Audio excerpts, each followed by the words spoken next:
What does it mean when a mystery begins, not with what is present, but with what is missing? In the long record of human fear and inheritance, blood has always been treated as more than blood.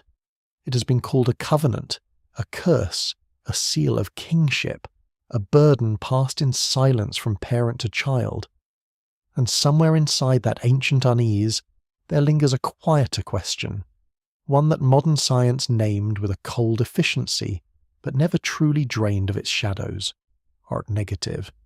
A blood marker defined by absence, a sign not of what the body carries but of what it does not. Before the body sinks fully into rest, this is the moment to like the video and subscribe, but only if this strange and quiet journey truly deserves a place in the listener's night. And if they wish, they can leave their location and local time below, like a small lantern in the dark, proof that somewhere else in the sleeping world, another mind is listening too. For all the language of laboratories and clinical charts, there is something almost mythic in the idea of a hidden difference carried in the bloodstream. The Rh system, as medicine understands it, refers to antigens on the surface of red blood cells, with the D antigen being the most well known. If that marker is present, a person is called Rh positive. If it is absent, Rh negative. It is an inherited trait, one among many variations in the human body, and by itself it does not make a person supernatural, chosen, cursed, superior, or separate from the species that gave them birth. And yet few biological details have attracted so many legends from so small a difference. Perhaps that is because human beings rarely leave absence alone.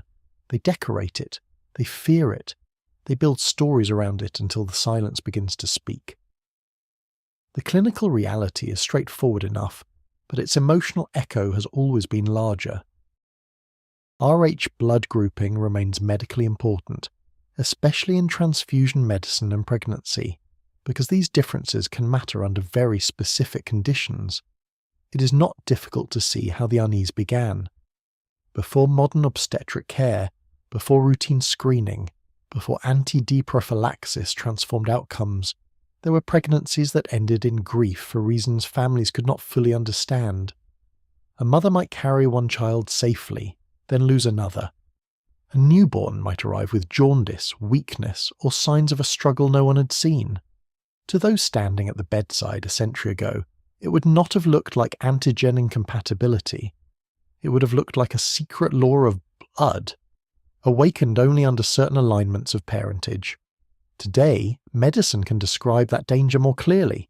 If an Rh-negative mother is exposed to Rh-positive fetal blood, her immune system can form antibodies, and in a later pregnancy those antibodies may attack the baby's red blood cells. It is now screened for during pregnancy, and preventive treatment has sharply reduced the danger. But old fears do not disappear just because science explains them.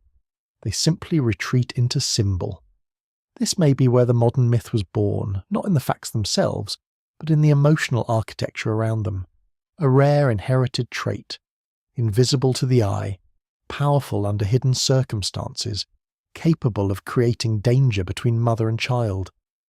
It is easy to imagine how such a condition, once half understood and whispered through households, could begin to feel older than medicine, almost biblical in its shape.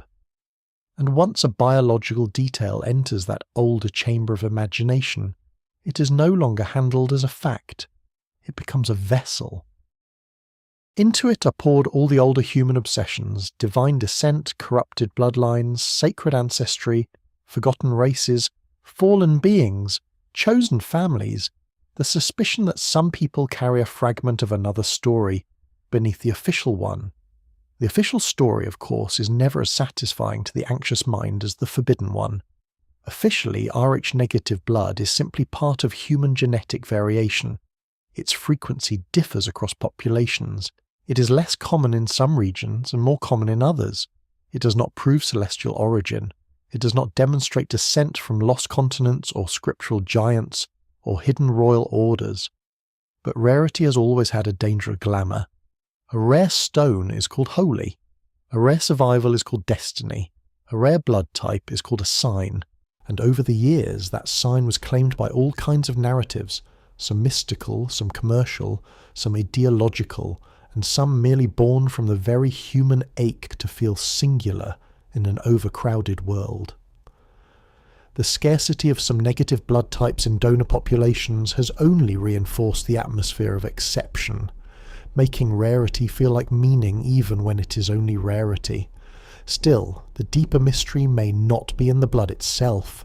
It may be in the ancient hunger that attaches itself to blood whenever identity becomes unstable. Civilizations have always turned to blood when they want permanence. Empires trace legitimacy through blood. Religions preserve holiness through blood. Aristocracies protect themselves through blood. Even revolutions that promise equality often inherit the same old language beneath the surface, quietly asking who belongs, who descends from whom, who carries the mark, who does not. Blood becomes an archive when other archives fail. And when written history is broken, censored, burned, rewritten, or buried beneath new dogmas, the body begins to seem like the last surviving manuscript. That is why topics like this do not stay inside the clinic. They escape into theology, folklore, conspiracy, and philosophy. A missing antigen becomes, in the hands of restless generations, a metaphor for something else that is missing. A lost chapter, a sealed genealogy, a forgotten divergence in the human line. Some begin to ask whether the anomaly is not an anomaly at all, but a remnant. Others wonder whether the stories built around it were encouraged, redirected, or mocked by institutions that understood how powerful blood myths can be. It would not be the first time history was managed not only through what was said, but through which questions were taught to sound ridiculous. This does not prove suppression. It does not prove conspiracy. But it does remind the listener that ridicule has often been used as a gatekeeper long before truth is properly sorted from fantasy. And so the subject remains suspended between two worlds. One world is documented, clinical, testable. The RH system is real, inherited, and medically significant in precise ways. The other world is older and more difficult to banish. It is the world in which absence feels like evidence, rarity feels like a signal, and blood feels less like tissue than memory. Somewhere between those two worlds, modern people continue to search for themselves, and perhaps for reasons that have very little to do with hematology. Perhaps what draws them is not the hope of being divine, but the fear of being historically orphaned, the suspicion that something foundational was lost long before they arrived, and that the body may still be carrying an echo of that disappearance. If a bloodline can be haunted by what is absent, then perhaps the next question is not whether Rh-negative blood is sacred, but why humanity has spent so long trying to locate the sacred in inheritance at all. And once that question begins to open, it leads backward, into the history of blood itself, into the old kingdoms that sanctified lineage, and into the uneasy moment when science tried to classify what myth had already claimed. The unease did not begin in a temple, or beneath a ruined stone, or in the shadow of some forbidden manuscript. It entered the modern world through glass slides, blood samples, and the stern light of laboratories, which may be why it became so persuasive. Mysteries that survive religion can still dissolve under science, but mysteries that pass through science often return with even greater force, because they seem to borrow the authority of the very system that was supposed to contain them. Rh-negative blood would become one of those strange cases. The more medicine tried to classify it, the more the human imagination began asking whether classification itself was another kind of veil. By the early 20th century, blood had already begun surrendering some of its secrets. The ABO blood group system had shown that blood was not interchangeable, and that transfusion could save life or destroy it depending on hidden biological differences. This was already a profound shock to older assumptions. For centuries, blood had been treated symbolically, morally, even spiritually. Now it was being sorted, named, and divided according to molecular realities no priest, monarch, or philosopher had ever seen. Yet with each new answer came a larger discomfort. If the body carried invisible distinctions capable of determining survival, then how many other unseen boundaries had been moving quietly through history all along? The arch system emerged inside that widening field of discovery. It is now recognized as one of the most clinically important and complex blood group systems in humans, with the D antigen being the best known and most medically consequential. A person described as Rh positive carries that D antigen on the surface of red blood cells. A person described as Rh negative does not. In the language of medicine, this is a matter of antigen expression and inheritance, not mythology. But even the history of the name carries a trace of confusion. The Rh blood group was named, inaccurately, after early work involving rhesus monkeys, and the label endured even after the scientific picture became more refined. That small historical error matters more than it first appears. It reveals how even science, in its most disciplined form, often advances by approximation, correction, and inherited misnaming. And once the public learns that a category was once misunderstood, suspicion begins to bloom in the cracks. If the name was wrong, people ask, what else was unstable beneath it? There is something quietly fateful in that pattern. Human beings are often less disturbed by mystery than by revision. A mystery admits that knowledge is incomplete. A revision suggests that what was once presented as fact may only have been a temporary arrangement of confidence. And so the Rh system entered public consciousness burdened not only with its actual medical relevance, but with the old emotional charge that accompanies every unstable classification of human difference. It was not merely another blood type. It became, for some, a sign that the body still contained unread archives. That reaction was strengthened by the peculiar role Rh status played in pregnancy. The body of the mother, which older cultures had often imagined as a vessel of continuity, could under certain conditions become the site of a hidden immunological conflict. If an Rh negative woman carried an Rh positive fetus and became sensitized to Rh positive blood cells, antibodies could later threaten a future Rh positive pregnancy. In earlier decades, before screening and prophylactic treatment became routine, this process could lead to hemolytic disease of the fetus and newborn with jaundice, anemia, severe illness, and sometimes death. Medicine now describes the mechanism with clarity, but to families who experienced the pattern before those explanations became widespread, the effect must have felt like an inherited secret turning against itself. The womb, imagined for millennia as the chamber of continuity, could suddenly seem like a threshold where lineage became dangerous. And perhaps that is where the deeper atmosphere around Rh-negative blood truly formed, not in the discovery alone, but in the emotional shape of the discovery, an invisible distinction, a danger that does not always appear immediately, a consequence that may pass silently from one pregnancy to the next, a kind of bodily memory. These are the kinds of patterns that never remain confined to medical language. They awaken older symbolic instincts. They invite interpretation. They tempt the mind to imagine that inheritance contains not only genes but verdicts. The public imagination, once stirred, rarely stops at the border of evidence. A laboratory category begins to migrate. It travels into folklore, into esoteric writing, into family rumour, into the soft machinery of identity. A trait that is statistically uncommon is no longer merely uncommon, it becomes exceptional, and what is exceptional is often recast as ancient, concealed, or elevated. This is how ordinary variation begins acquiring the posture of a sign. The same instinct can be seen elsewhere in human history. Rare births became omens. Unusual celestial events became prophecies.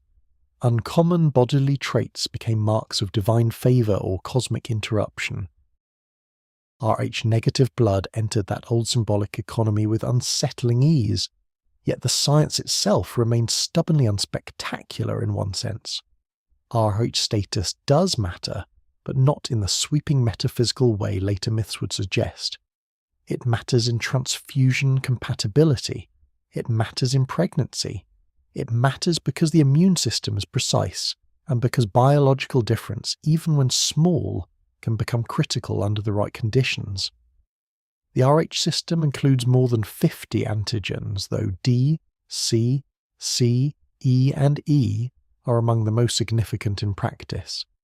This complexity only deepened the sense for non-specialists that blood contained hidden architectures beyond ordinary perception. The body appeared less like a simple organism and more like a coded text whose grammar was only partially understood. And then there was rarity, that ancient accelerant of myth. Negative blood types are less common than positive ones, though exact frequencies vary across populations. In blood donation culture, some Rh negative types carry special visibility because they are harder to replace and especially valuable in certain emergency contexts. O negative blood, for example, is widely known as the universal red cell donor type, while some other negative types are notably rare in donor populations. Once such facts enter popular awareness, the symbolic leap becomes almost inevitable. Scarcity begins masquerading as meaning. The uncommon starts to feel elect. So part 2 of this long and quiet puzzle does not close anything. It only sharpens the outline of the fog. Science did not create the old hunger for sacred blood, but it gave that hunger a new vocabulary. The laboratory named a real biological distinction, corrected some of its own early assumptions, and made invisible danger legible. But in doing so, it may also have awakened a more ancient restlessness, the suspicion that classification is never neutral when it touches inheritance, and that every system which sorts human bodies will eventually be asked a forbidden question, not simply what it has discovered, but what it has overlooked, renamed, or quietly taught the world not to ask. And if the body can remember what the conscious mind does not, then what exactly were earlier civilizations trying to protect when they spoke of blood not as chemistry, but as destiny? There are some kinds of fear that never become legend because they are too ordinary.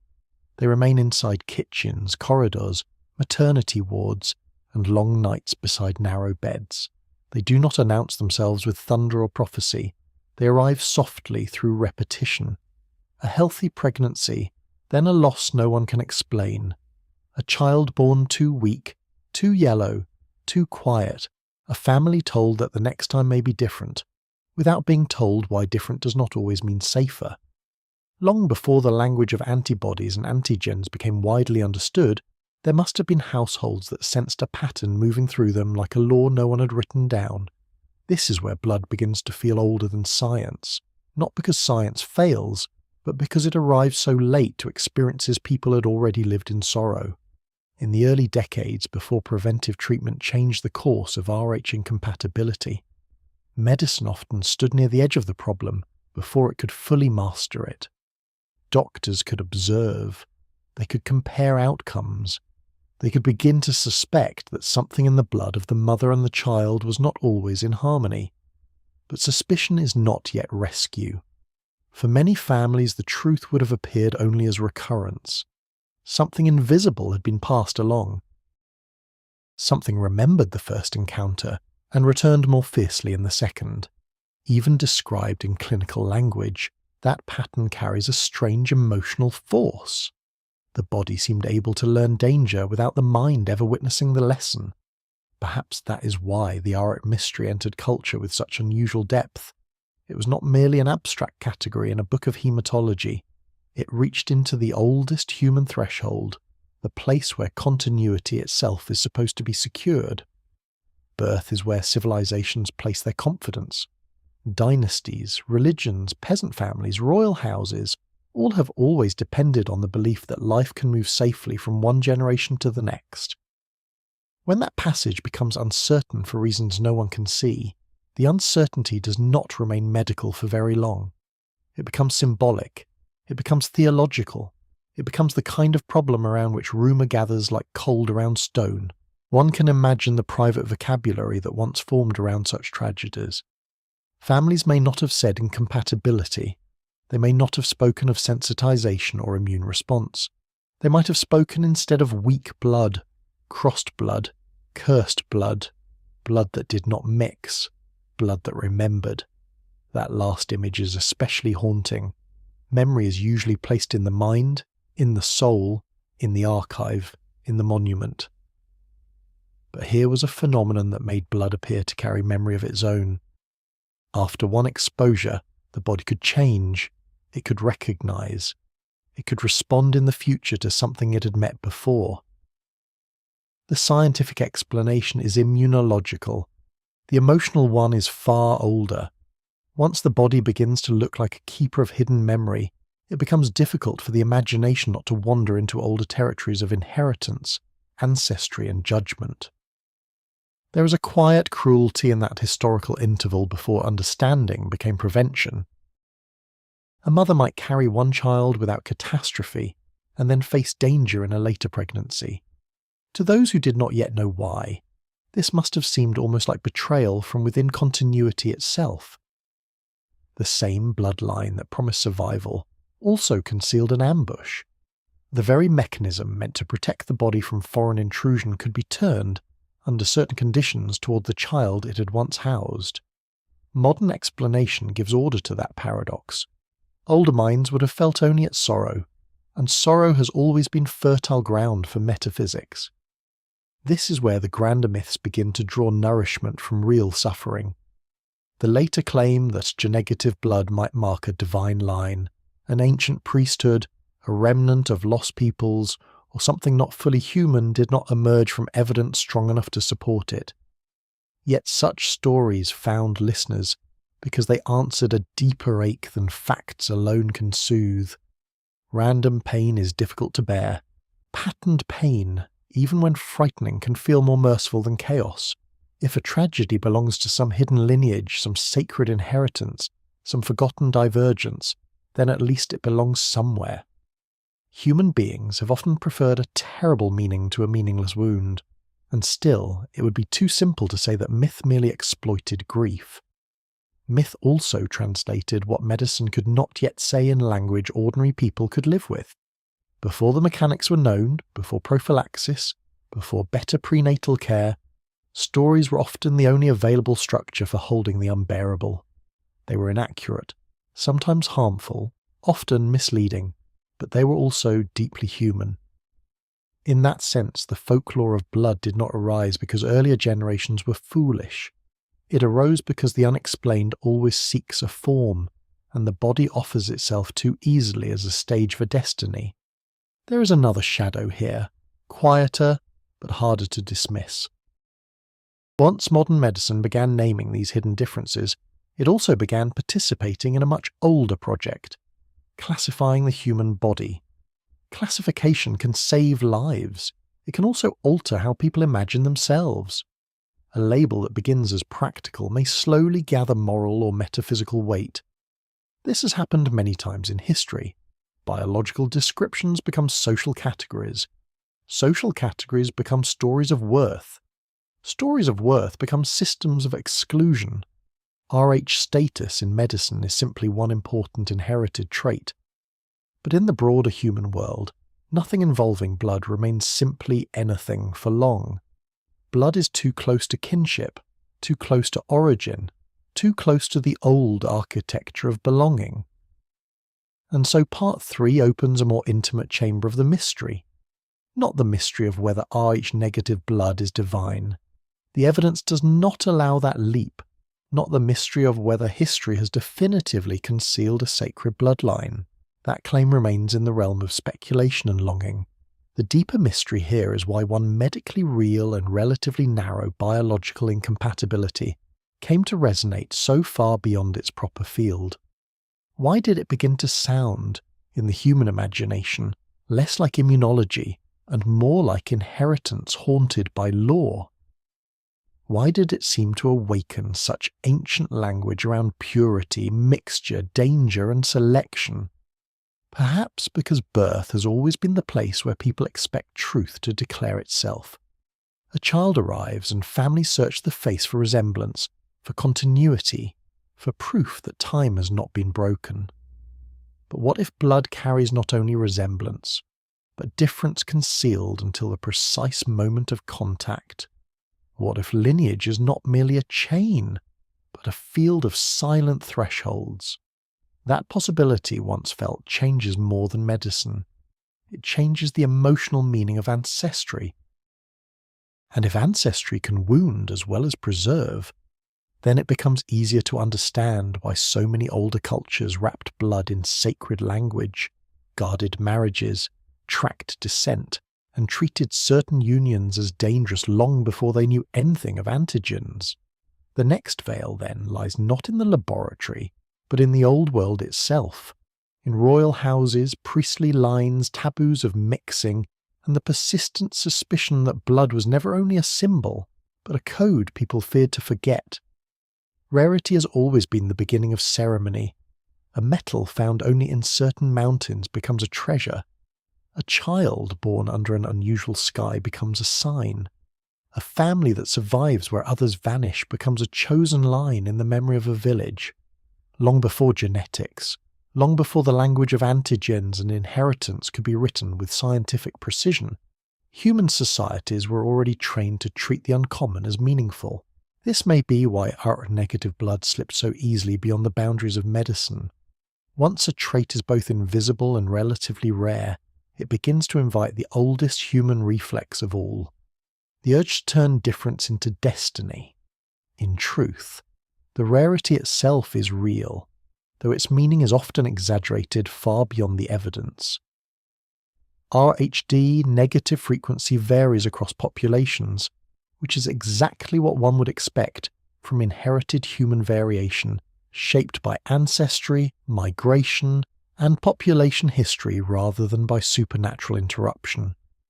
In many studied populations, Rhd positive individuals are the overwhelming majority, while Rhd negative percentages remain distinctly smaller. That medical and demographic fact is plain enough. Yet when ordinary people encounter rarity without understanding population genetics, rarity rarely remains statistical for long. It begins to glow with significance. What is scarce starts to feel preserved. What is preserved starts to feel ancient. And what feels ancient is soon woven into stories of noble descent, protected bloodlines, and forgotten origins. This pattern is older than modern Europe, older than Christianity, older even than the kingdoms that later sanctified hereditary rule. Human beings have repeatedly imagined that power, legitimacy, and spiritual worth could be transmitted not only through law or education, but through blood itself. Monarchies and aristocracies did not merely claim authority, they often wrapped it in the language of lineage, presenting privilege as something rooted in descent rather than circumstance. In many pre-modern societies, to belong to a ruling house was not just to hold power, it was to be imagined as inherently suited for power, as though inheritance itself carried an invisible endorsement. That logic gave noble blood an aura far beyond simple family continuity. Once that idea takes hold in a civilization, every uncommon bodily marker becomes vulnerable to symbolic capture, and so one can see how, in the modern imagination, a rare blood type might be drawn into the old theatre of aristocratic myth. Not because royal families secretly preserved proven Rh negative lines. The evidence does not establish such a conclusion, but because the cultural machinery for making such a claim has existed for centuries. People were already prepared to believe that noble houses carried something biologically distinct, something refined by separation, marriage strategy, and the fierce guarding of descent. Bloodlines were tracked, protected, recorded, and in some cases mythologized into near-sacred status. Once a modern biological term entered that older symbolic field, the fusion was almost inevitable. Arch-negative became for some not just a medical trait, but a possible modern name for an ancient intuition, that certain lineages possessed something different in the blood. Yet this is precisely the point where caution becomes necessary. The human mind is deeply vulnerable to a seductive error. It confuses exclusivity with elevation. What is hard to find begins to feel superior merely because it is hard to find. This is not science. It is ritual instinct dressed in modern vocabulary. The same instinct has repeatedly fed darker historical movements. By the 19th and 20th centuries, eugenic thinking tried to turn heredity into ideology, sorting people according to supposed biological worth, and speaking openly of improving future generations by selecting the right strains of blood. That language was not accidental. It reveals how quickly inherited traits can be absorbed into projects of hierarchy, purification, and control. Once blood is treated not as a biological medium but as a moral ranking system, science ceases to protect human beings and begins to classify them for power. This matters because the mythology of rarest blood often lives very close to that dangerous edge. On the surface, such myths may seem harmless or even flattering. They tell some people that they're unusually gifted, spiritually elevated, descended from sacred rulers, Atlanteans, angels, or other exceptional ancestors. But beneath the romance lies a familiar structure. It is the same structure that has haunted history whenever blood becomes a language of separation. A line is drawn. One group is recast as distinct. Distinction becomes significance. Significance becomes superiority. And once superiority enters the story, exclusion is never far behind. The narrative may begin in fascination, but history shows how often fascination with blood ends in hierarchy. Still, the emotional appeal of these ideas should not be dismissed too quickly, because they answer a need older than ideology. Many people are not searching for superiority at all. They are searching for placement. In a world where family memory is fragmented, where migration severs ancestry, where religion has weakened for some and institutions inspire little trust, blood becomes tempting as the final remaining archive. A person who feels historically unmoored may find it strangely comforting to believe that the body itself contains a lost affiliation. Irate negative in such narratives becomes less a medical descriptor than a private passport, evidence that one belongs to a hidden continuity even if the visible world offers no such belonging. This may explain why the myth persists even when its claims remain scientifically unsupported. It does not survive because it is well proved. It survives because it is emotionally efficient. It offers identity without requiring history's permission. There is also something almost poetic in the fact that Rh negative status is defined by absence. Not a visible seal, not an added mark, but a missing antigen. Human imagination has always been especially haunted by absences. A missing page in a chronicle is more provoking than a complete one. A lost city is more powerful than a mapped one. An absent marker in blood can therefore begin to feel in symbolic terms like evidence of subtraction, something taken away, forgotten, or concealed. Of course, biology does not phrase the matter in that dramatic way, but the psyche does. The psyche has always known how to turn neutral facts into metaphors of exile and survival. That is why the mystery becomes more dangerous as it becomes more beautiful. It is easy to understand why a storyteller, a sect, or a restless individual would be drawn to the image of hidden blood among ordinary people. It promises a secret aristocracy without thrones, a sacred remnant concealed inside the crowd. But history suggests that whenever humanity starts dreaming too intensely about superior blood, suffering follows close behind. The dream can intoxicate, but it rarely remains innocent. And so the question deepens rather than resolves. If rarity itself is enough to awaken the old architecture of sacred lineage, then perhaps the next veil lies not in modern demographics, but in the older worlds that first taught civilizations to worship inheritance. Before laboratories measured blood, who first persuaded human beings that power could be transmitted through a line, guarded through marriage, and sanctified through descent? Somewhere behind the modern myth of arch-negative mystery, older kingdoms are already waiting. Long before blood was tested, stored, typed, or mapped, it had already been enthroned. It moved through the imagination of early civilizations not merely as a bodily substance, but as a carrier of force, legitimacy, memory, and invisible order. Kings did not simply rule, they were said to descend. Priests did not simply interpret the sacred, they often stood within lines believed to be consecrated by birth. Entire dynasties were built upon the insistence that power could be inherited not only through law or military success, but through a continuity hidden inside the body itself. And once that belief takes hold deeply enough, blood becomes something far more dangerous than biology. It becomes destiny given a ritual form. This is where the modern unease around rare blood types begins to touch something much older. The myths attached to Rh negative blood did not emerge from nowhere. They grew in soil already prepared across thousands of years by civilizations that taught human beings to revere lineage as though it were a bridge between earth and the divine.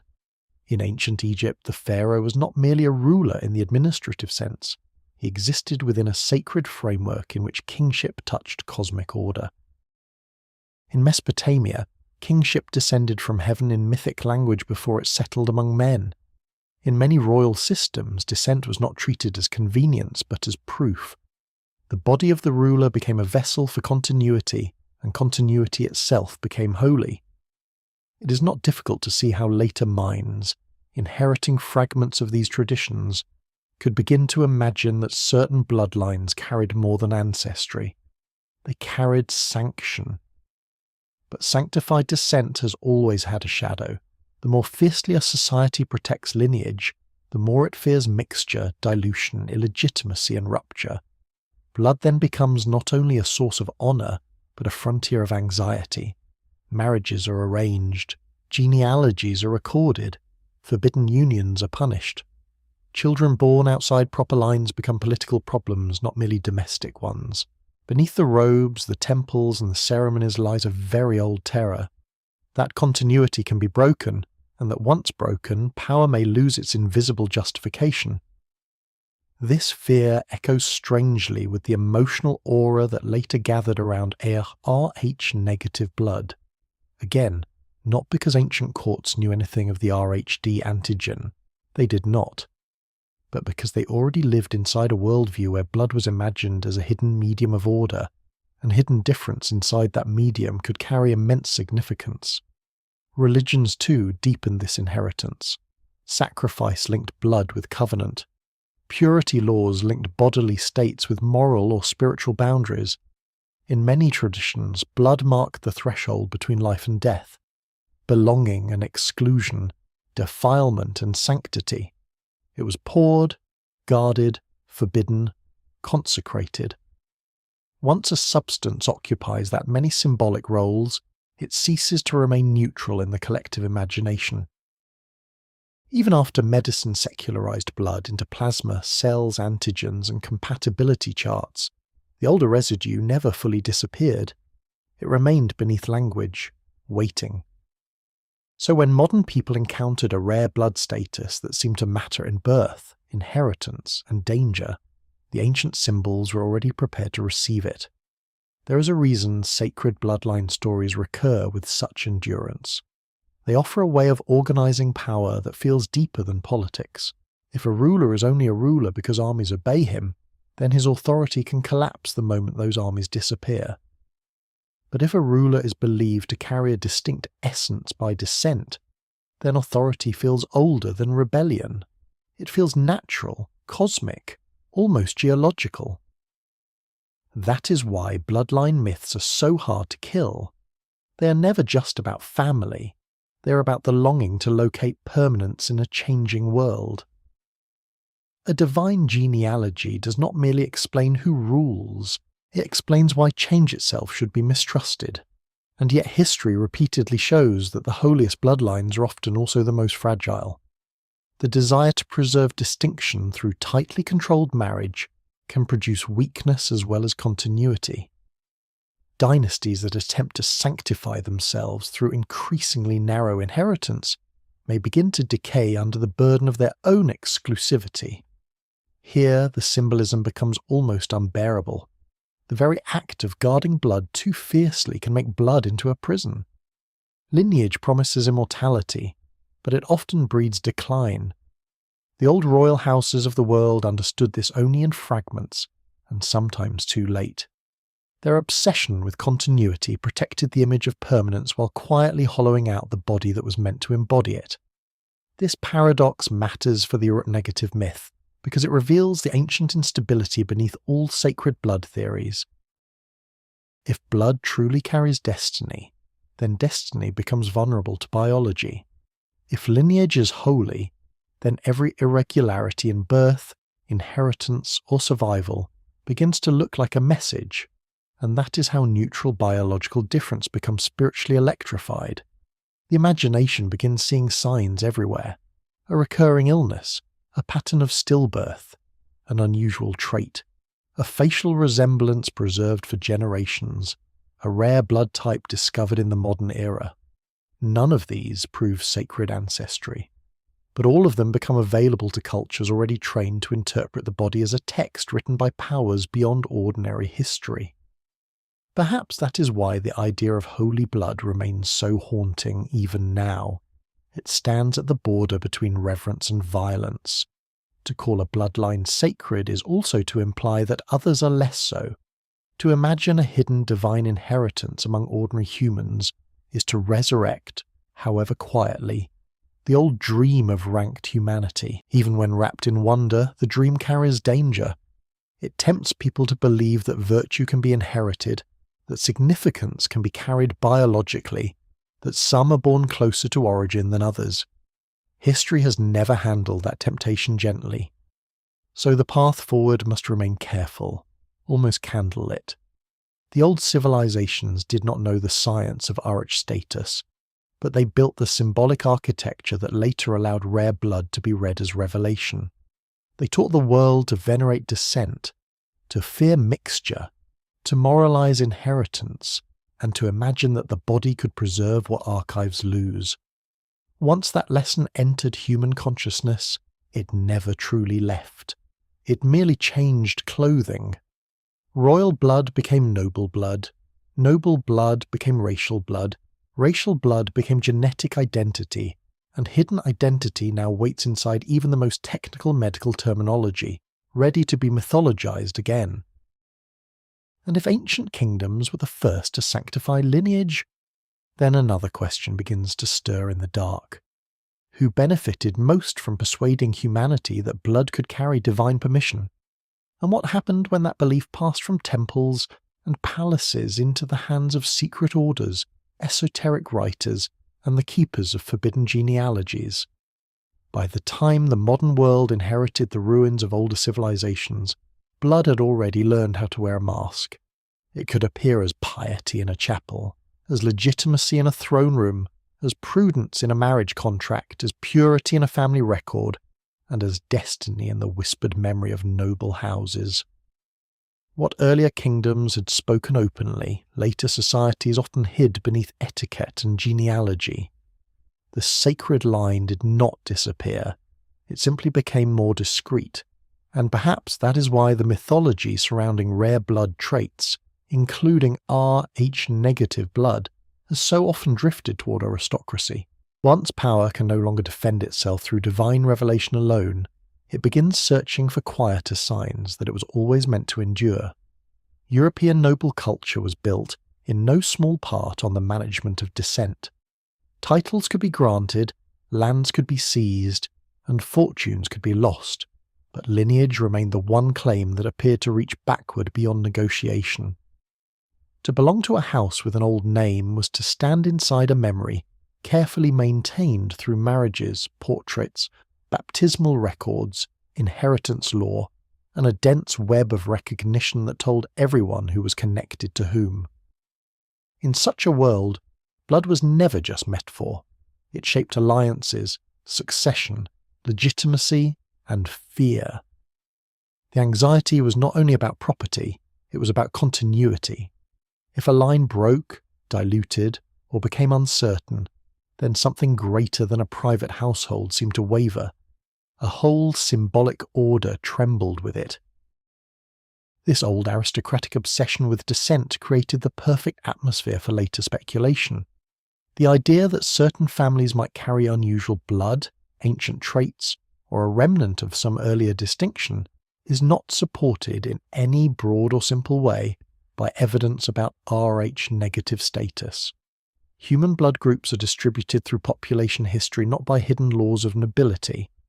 But that is not how myth thinks.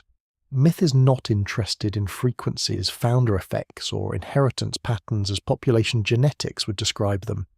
Myth seeks resonance, and aristocratic Europe offered resonance in abundance: isolated houses, intermarriage, guarded lineages, portraits that preserved faces across centuries, rumours of hidden heirs and disputed legitimacy. All of it made the body seem like a locked archive, and the archive itself a living thing. One of the more persistent emotional structures beneath these stories is the belief that separation preserves essence. Families of rank often married within narrow social circles precisely because they believed continuity had to be protected. This did not require the language of modern biology to feel convincing. It rested on a much older intuition that inheritance was fragile, that mingling could dissolve what time had carefully refined, and that not all unions were equal in their consequences. In some cases, this logic was reinforced by religion, by law, and by custom. In others, it hardened into pure social arrogance. But whatever its outward form, it taught generations to imagine blood as something that could be kept clean, guarded, curated, and even endangered by contact. That idea should sound familiar by now, because it shadows almost every modern myth about special bloodlines. Rich negative blood enters this symbolic field as if it had been waiting there all along. Rare, inherited, medically significant under certain circumstances, and defined by absence, it appears almost custom-made for aristocratic imagination. To those already trained by centuries of noble myth, such a trait can look less like normal human variation and more like a surviving sign of old separation. Again, this does not make the interpretation true. It simply explains why it feels so compelling to certain minds. The emotional grammar was prepared long before the scientific term appeared. Yet the history of European aristocracy offers a warning as much as a temptation. The more fiercely noble houses pursued continuity through restricted marriage, the more often they encountered decline hidden within preservation. The effort to keep a line pure could produce fragility, illness, dynastic crisis, and political collapse.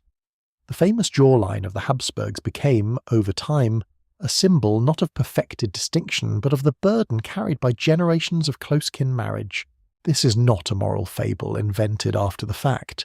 It is a historical reminder that the worship of blood often damages the very body it seeks to exalt. The dream of preserved essence can curdle into biological narrowing. What is guarded too obsessively begins to fail under the weight of its own enclosure. That paradox is central to this larger journey. Blood myths promise permanence, but they frequently produce anxiety instead. Once a family, a class, or a culture begins believing that its worth resides in inherited distinction, every marriage becomes a risk, every child a referendum, every deviation a possible stain. The body ceases to be merely lived in. It is surveilled. It becomes a border. And once the body is treated as a border, fear enters the household and never entirely leaves. Modern conspiratorial thinking around rare blood types often repeats this old structure without realizing it. It romanticizes difference while ignoring the psychological cost of building identity around inherited separation. Still, there is another side to the story, more intimate and perhaps more sympathetic. Not everyone who is drawn to special bloodline narratives is seeking superiority. Some are seeking explanation for estrangement. A person who has always felt out of place, disconnected from family, culture, or ordinary belonging, may find strange comfort in the idea of a hidden lineage. To imagine that one's difference is ancient rather than accidental can feel like rescue. The myth offers a home in the form of ancestry. It says, the exile was never random. The distance was inherited. The loneliness belonged to a line older than memory. This is why such stories endure even when evidence is weak. They answer emotional questions history does not know how to soothe. And so aristocratic imagery continues to haunt the subject.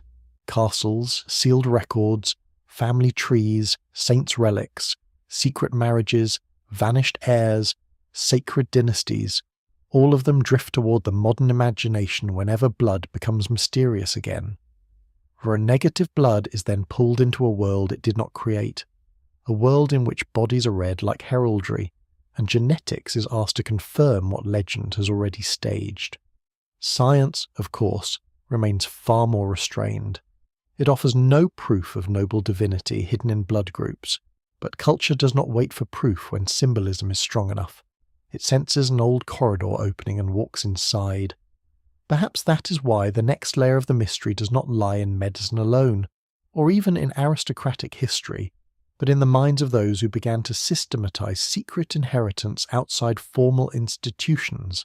Not kings exactly, not priests in the ordinary sense, but occult genealogists, esoteric writers, secretive circles, and those fascinated by the idea that the truest lines of descent were never the public ones at all.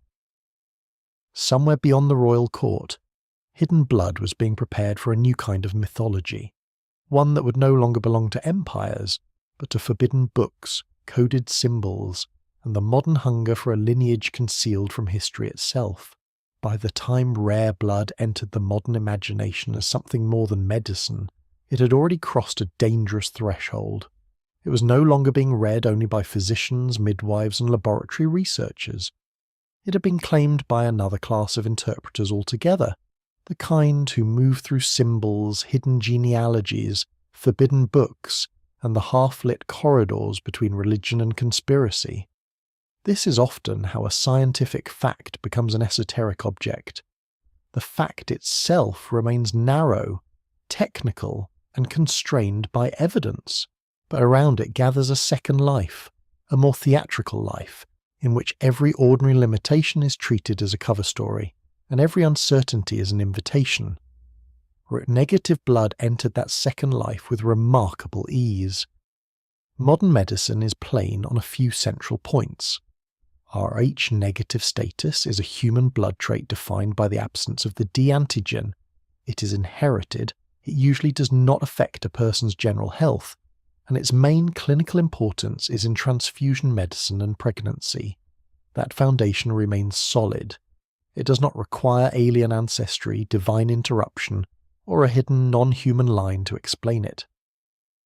Major medical guidance continues to frame Rh status in exactly those practical terms.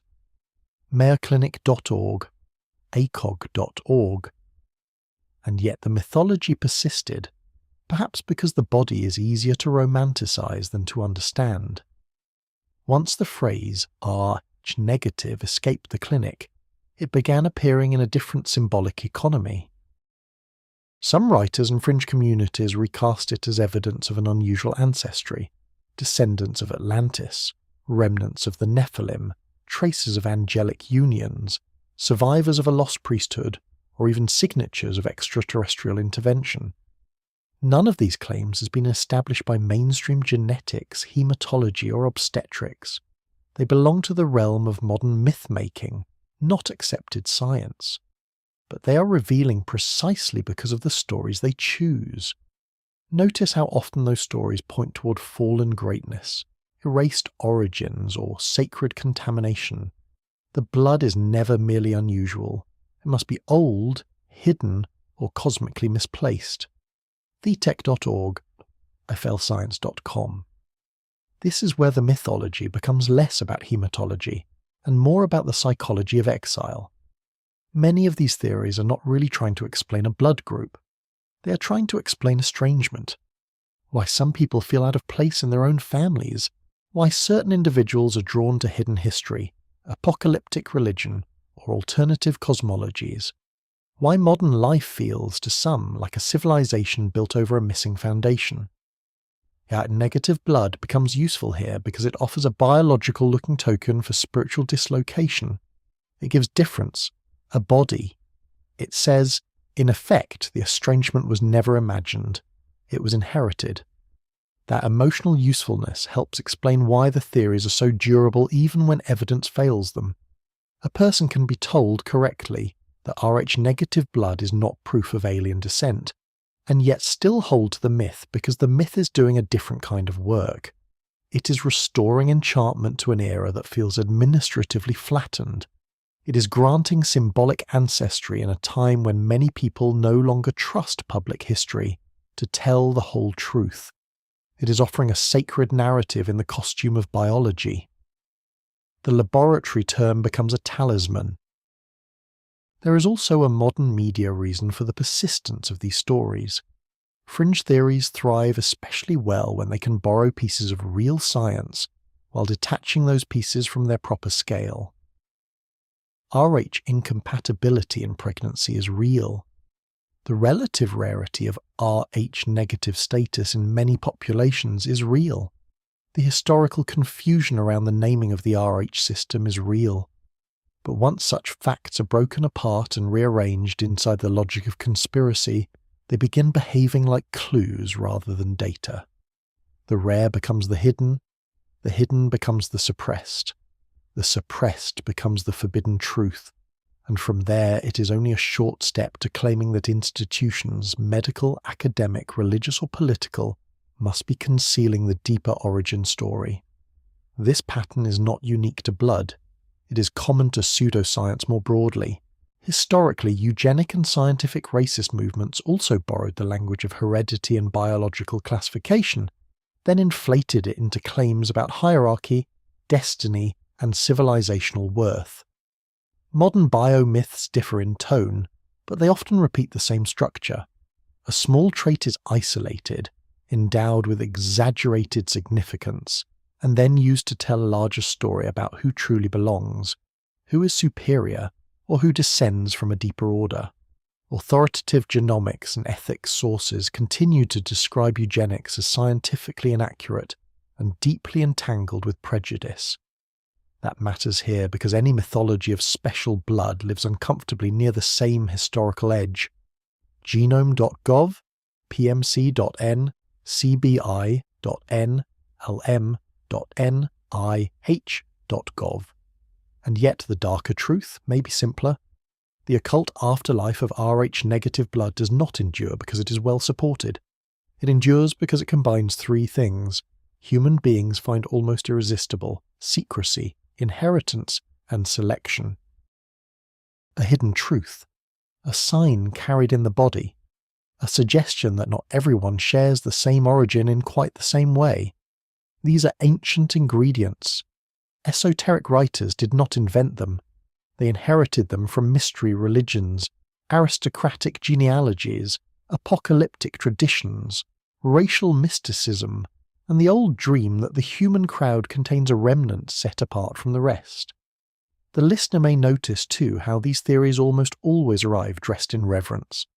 They rarely say merely that Rh-negative people are different. They say they are ancient, gifted, spiritually perceptive, or descended from something higher. The flattery is part of the mechanism. It turns uncertainty into identity. But reverence can be as distorting as contempt. To assign hidden superiority to a blood trait is not the opposite of dehumanization. It is one of its older cousins. Both begin by ranking human beings according to inherited symbols. So the mist thickens again, not because science has failed to define Rh status, but because human beings continue to ask from blood the kinds of questions blood cannot safely answer. The esoteric world took a real biological fact and placed it into a much older machine. The machine that turns rarity into election, absence into lost grandeur, and uncertainty into prophecy.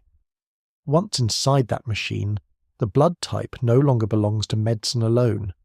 And if occult and fringe writers transformed Rh-negative blood into a modern relic of hidden descent, then the next question grows harder to ignore. Why do religious imaginations, across centuries and cultures, keep returning to the same dangerous possibility, that holiness itself might be inherited through flesh, and that the body may preserve what history dares not speak aloud? Religions rarely trust blood to remain ordinary. Again and again, Across centuries and continents, it is drawn upward into the language of sacrifice, covenant, purity, inheritance, and divine nearness.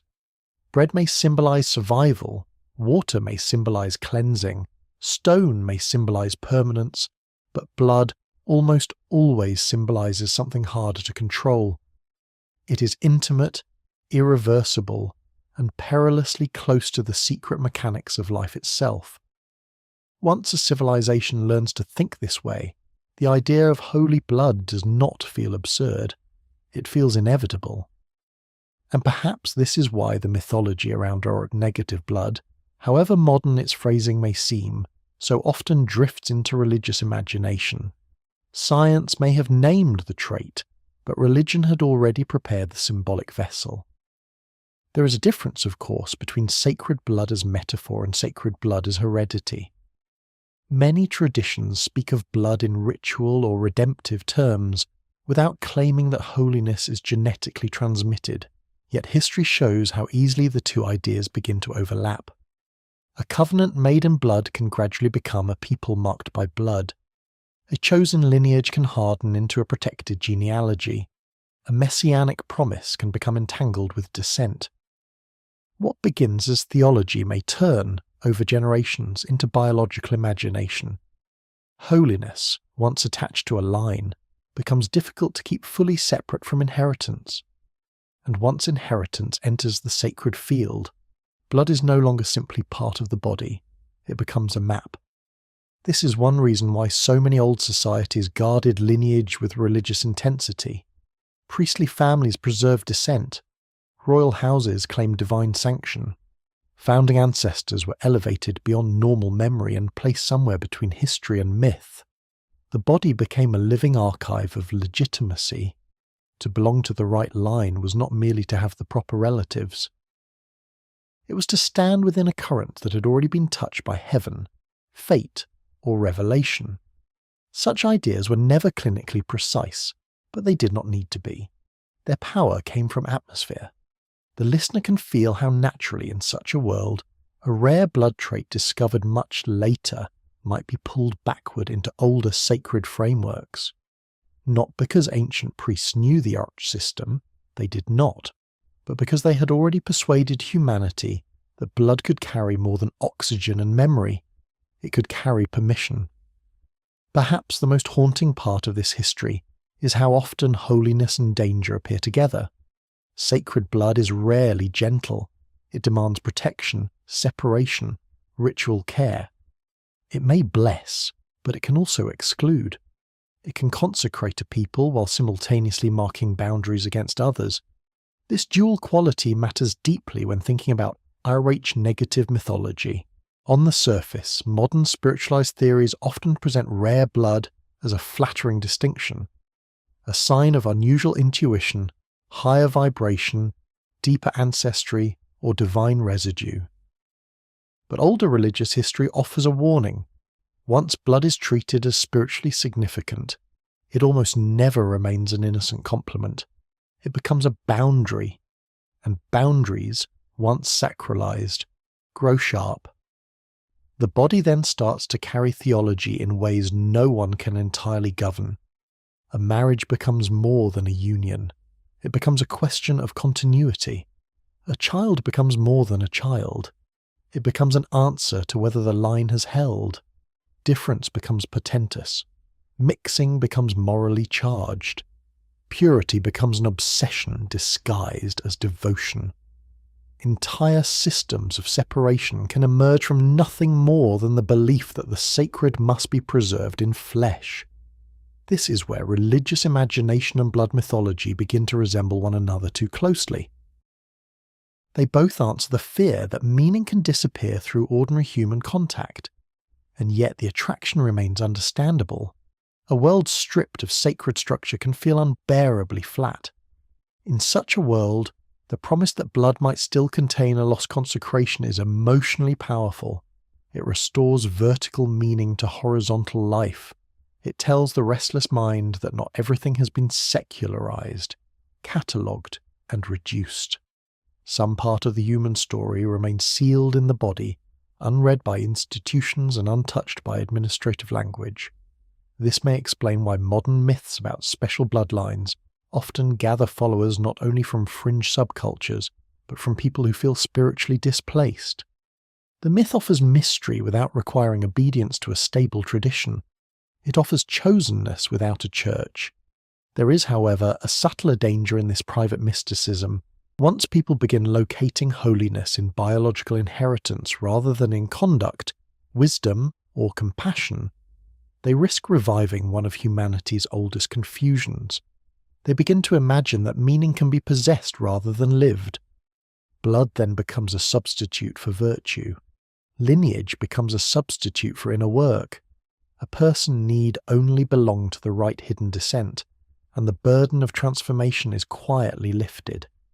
This temptation has appeared in many forms across history. It is one of the most seductive corruptions of the sacred, the belief that grace can be inherited as status. The myths surrounding negative blood often move very near this threshold. A person is not invited to become something through discipline or insight. They are invited to discover that they already are something exceptional because of what runs silently in their veins. It is a beautiful proposition, but beauty does not make it safe. Whenever identity is tied too closely to sacred biology, the old structure of ranked humanity returns through a side door. Some are closer, some are farther, some carry the hidden mark, some do not. The language may sound modern and mystical, but the architecture is ancient. This is why the subject feels so difficult to settle. There is no need to deny that religions have long treated blood as symbolically charged.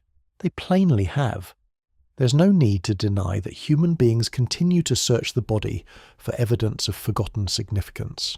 They plainly do. But from these truths it does not follow that our negative blood proves a divine lineage among the living. The evidence remains far thinner than the longing. And still the longing matters, because it reveals something about civilization itself. Even in an age of scans, databases, and molecular testing, human beings are not done asking sacred questions of the flesh. And perhaps that is the more unsettling discovery. The persistence of holy blood narratives may say less about any rare blood trait than about a wound in modern consciousness. A wound made by rupture, between science and meaning, between ancestry and memory, between the archived past and the felt past. When written history no longer satisfies, the body is asked to continue the scripture. When institutions sound too certain, absence begins to sound like revelation. When the sacred seems lost, blood becomes a last remaining altar. So the mystery does not close here. It leans toward a darker chamber. If religions taught humanity to imagine that holiness could cling to lineage, then what happened when modern political systems, racial theories, and pseudo-scientific movements began borrowing that same logic? At what point did sacred blood stop being a symbol and begin hardening into one of the most dangerous ideas ever carried into the modern age? The most dangerous ideas in history rarely arrive looking dangerous. They come draped in order, in improvement, in destiny, in the promise that confusion can be sorted and decline reversed. They begin with categories. They begin with the patient voice of classification. They begin with the old human wish to separate what seems desirable from what seems threatening, and to imagine, with a terrible calm, that such sorting can purify the future. This is where the dream of special blood leaves the realm of myth and enters something colder. Once blood is no longer only sacred but political, the consequences deepen. It is one thing to tell stories about hidden lineages beneath the stars. It is another to build systems around the belief that inherited difference should determine worth. By the 19th and early 20th centuries, Europe and America were already moving through an age intoxicated with measurement. Bodies were catalogued, skulls were measured, lineages were studied, traits were arranged into charts and hierarchies, as if the human person could be flattened into a set of heritable values waiting for administrative use. Science, which can illuminate when disciplined by humility, was increasingly conscripted into older fantasies of rank and purification. The language became modern, but the emotional structure was ancient. Some blood was imagined as strong, some as weak, some as preserving civilization, some as threatening to dilute it. The sacred line had not disappeared after all. It had simply changed uniforms. This is the dark corridor that must be entered carefully, because it reveals how easily the mythology of blood can migrate from romance into policy. Once heredity is treated as destiny, the next step is always management. Who should marry whom? Which traits should be encouraged? Which should be prevented? Which families represent continuity? Which represent decline? The body becomes a matter not merely of personal life, but of social engineering. And in that moment, blood loses even the fragile innocence of symbolism. It becomes an instrument. The tragedy is that these ideas did not flourish only among fanatics at the margins. They found respectability. Eugenics was spoken of in lecture halls, legislatures, newspapers, and reform movements. It appealed not only to cruelty, but to efficiency. It offered a language in which inherited traits could be discussed as though humanity itself were a breeding project. The concept of better stock turned people into livestock with remarkable speed. The vocabulary was clinical. The imagination beneath it was medieval. Once a society accepts that blood carries rank, it does not matter whether the rhetoric sounds sacred or scientific. The danger is the same. A hierarchy has entered the bloodstream of thought. In such a climate, any myth of unusual or superior blood becomes far more troubling. The fascination with Rh-negative blood may often present itself in softer tones, in wonder, in mysticism, in the idea of hidden sensitivity or ancient inheritance. But history warns how thin the membrane can be between fascination and valuation. To say that some blood is special is already to invite the question of whether other blood is ordinary, inferior, or burdensome. Even when no one says this aloud, the structure is waiting underneath. Human beings have an old habit of turning difference into ranking. Once that habit is fed, it becomes difficult to stop. That is why the politics of blood must be remembered whenever rare traits are romanticized. It is not enough to say that a theory is spiritually flattering rather than hateful. Hierarchies do not always begin with contempt. Sometimes they begin with reverence. Sometimes they begin by elevating one category so insistently that others are quietly lowered by comparison. The dream of chosen blood can be as corrosive as the fear of tainted blood. Both rely on the same hidden premise, that inherited biology carries a deeper moral or metaphysical significance than the shared fragility of being human. The 20th century showed where such premises can lead. Entire populations were classified, sterilized, segregated, excluded or annihilated under the belief that hereditary difference justified intervention. The rhetoric varied from country to country, but the underlying fantasy remained consistent. History could be improved by controlling blood. Civilization could be protected by pruning the human line. Disorder could be prevented if only the right bodies were allowed to reproduce and the wrong ones were restrained. Few delusions have caused more suffering while sounding to their believers so rational. And yet it would be too simple to imagine that the age of blood ideology has fully passed. Its harder forms are easier to condemn now, but its softer forms remain among the living.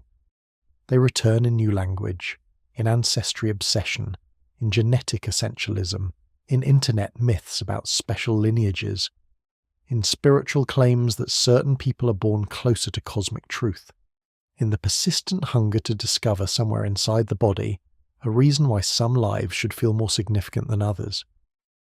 Rh-negative mythology sometimes lives inside this softer return. It may avoid the brutality of old political programs, but it still borrows from the same emotional vault. It suggests that the body contains a secret sorting principle, that hidden descent may explain who is set apart, and that biology can answer the human ache for metaphysical placement. This is why the subject cannot be treated as harmless folklore alone. Folklore matters. It shapes identity. It dignifies some stories and excludes others. It teaches people where to look for meaning. When blood myths flourish, they do not merely entertain, they reorganize perception. a person begins seeing difference where there may only be variation.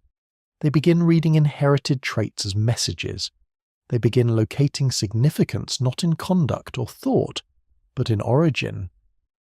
An origin, once sacralized, becomes very difficult to challenge without sounding as though one is attacking the self itself. There is something deeply sad in this, perhaps because it reveals how badly human beings want history to explain why they are here. The temptation to find destiny in blood often grows strongest when culture feels rootless, when memory is broken, when institutions no longer inspire trust, and when the future feels less like an inheritance than an administrative burden. In such moments, blood offers a counterfeit permanence. It whispers that beneath the confusion, there is still a line, a hidden order, a reason some people feel misplaced, a reason some feel called.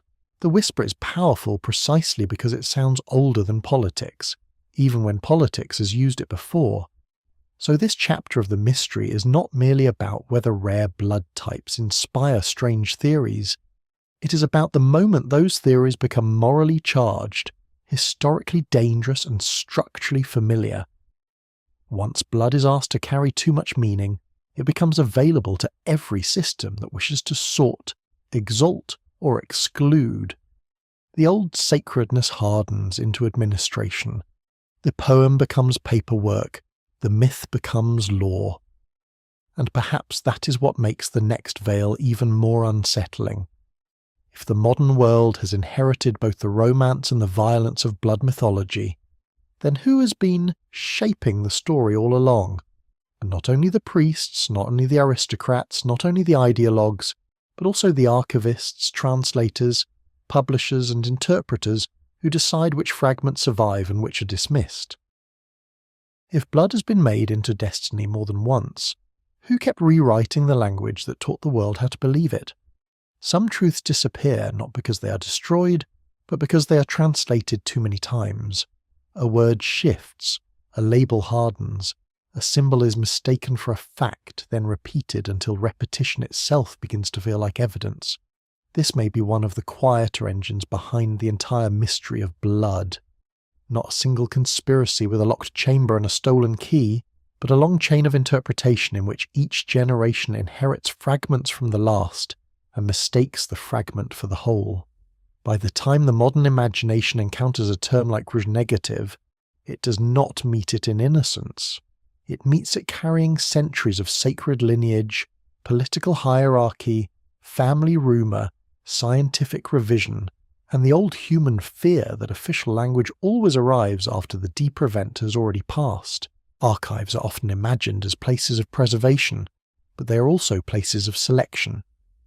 A record survives because someone copied it, catalogued it, protected it, translated it, or judged it worth keeping. Another record vanishes because it was burned, ignored, misfiled, dismissed, or simply left without heirs. The same is true in a more subtle way of ideas.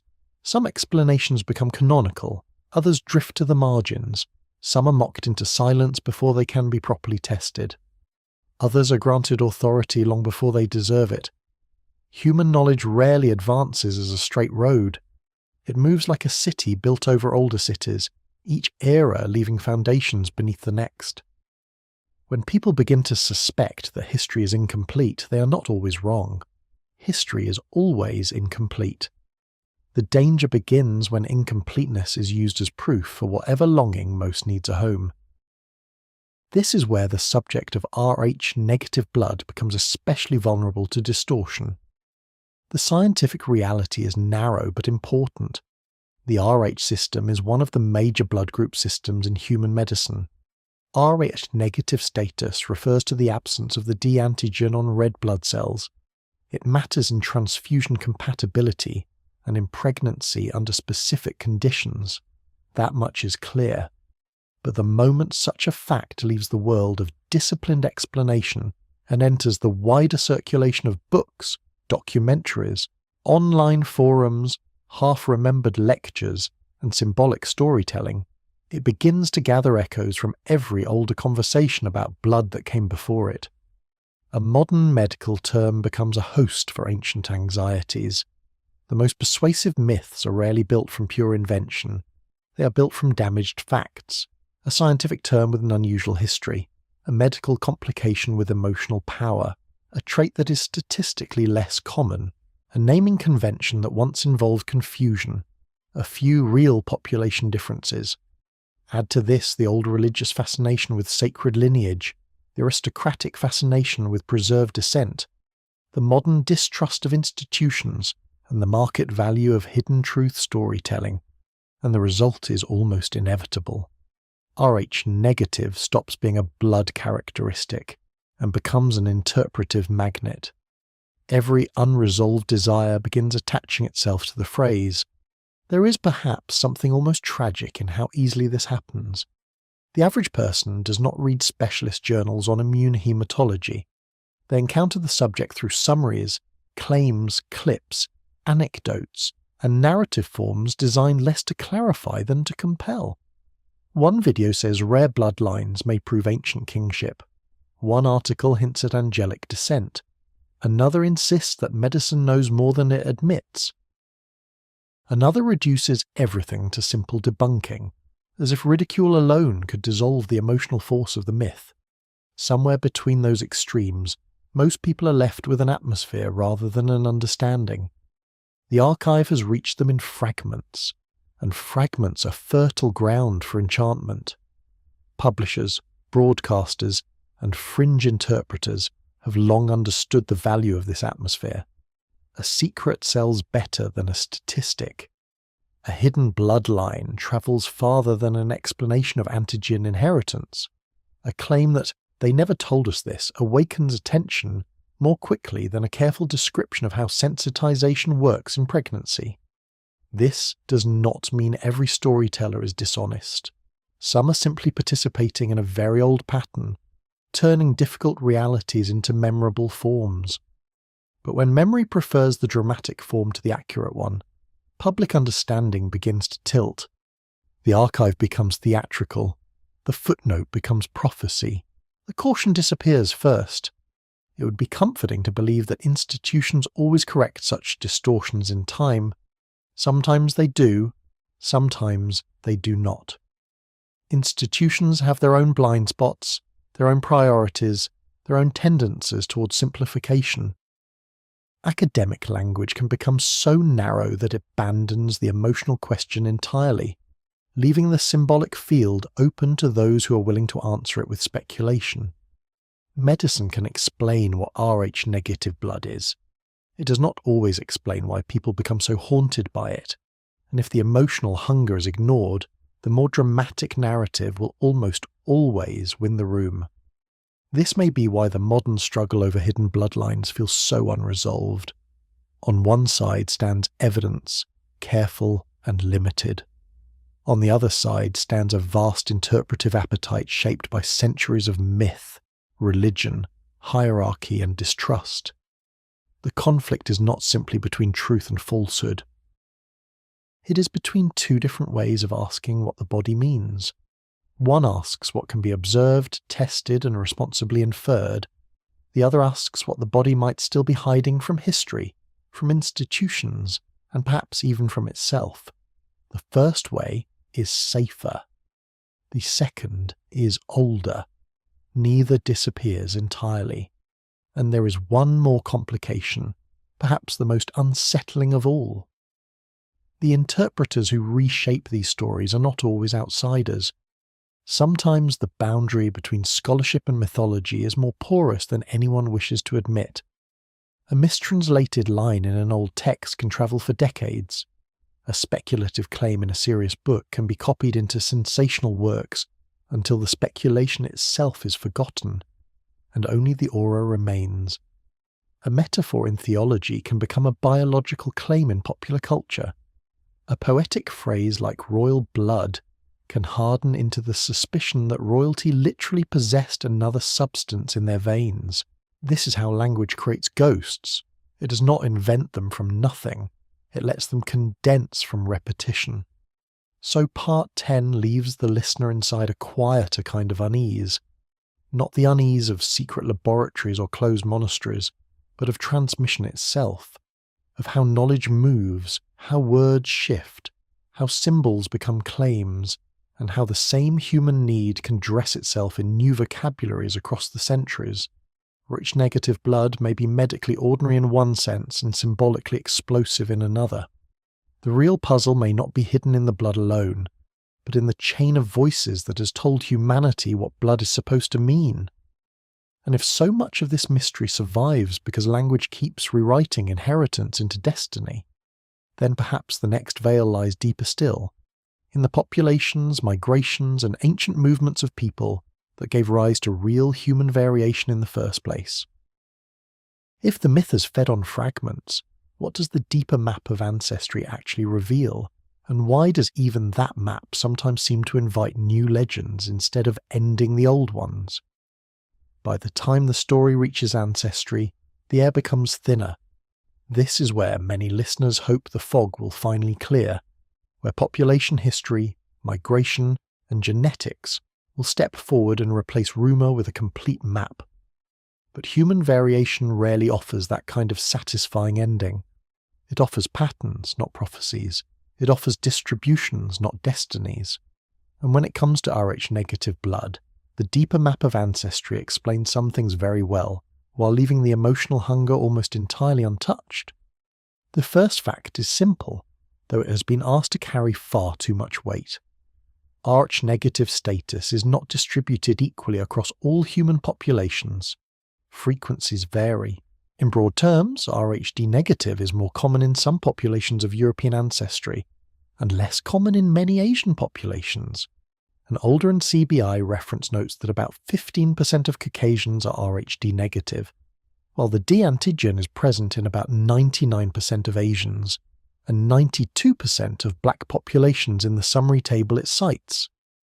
That kind of uneven distribution is exactly the sort of pattern genetics expects from human population history, migration, drift, and inheritance.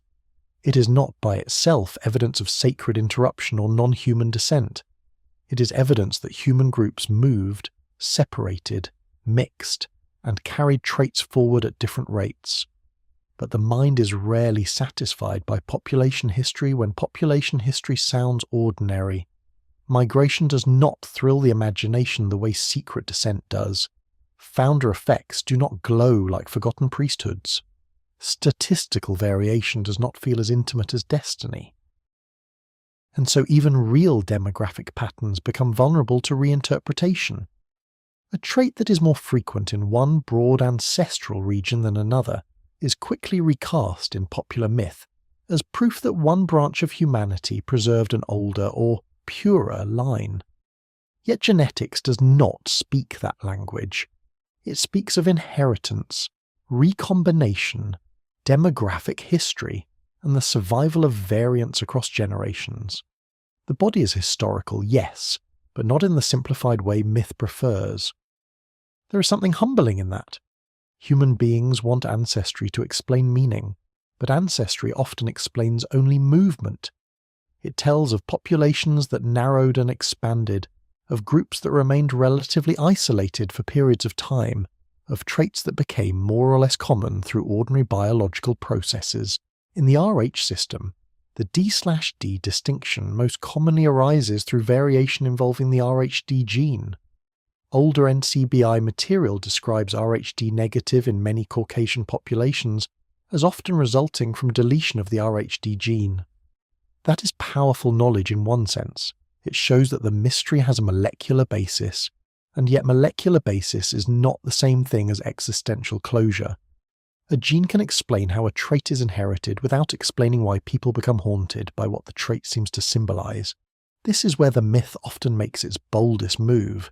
It takes a real distribution pattern and treats it as though it were a moral map. If Rh negative is less common globally, then it must be special. If it clusters more in some populations, then those populations must hold a hidden key. If some negative blood types are especially valued in medicine, because they are harder to replace, then value in transfusion quietly becomes value in identity. But medicine does not rank human worth through blood rarity. It responds to practical need. O negative is especially important in emergencies because it can be given as red cells to many patients, and the Red Cross notes that only about 7% of the population has O negative blood. That makes it medically valuable in specific contexts, not metaphysically elevated. Still, one can understand why people keep reaching for more. When modern life fractures family memory, population genetics can feel strangely impersonal. It can tell a person that their traits descend through lineages shaped by migration and inheritance, but it rarely tells them what to do with the loneliness of being historically unmoored. A chart of allele frequencies does not comfort the soul the way a hidden lineage might. So the old temptation returns, to transform ancestry from process into significance. A real pattern becomes a chosen pattern, a statistical cluster becomes a remnant, a human trait becomes a whisper from an E-raised chapter. None of that follows scientifically, but emotionally it follows with dangerous ease. And perhaps this is why discussions of blood so often drift toward boundary language. Populations, after all, are not pure lines but moving seas.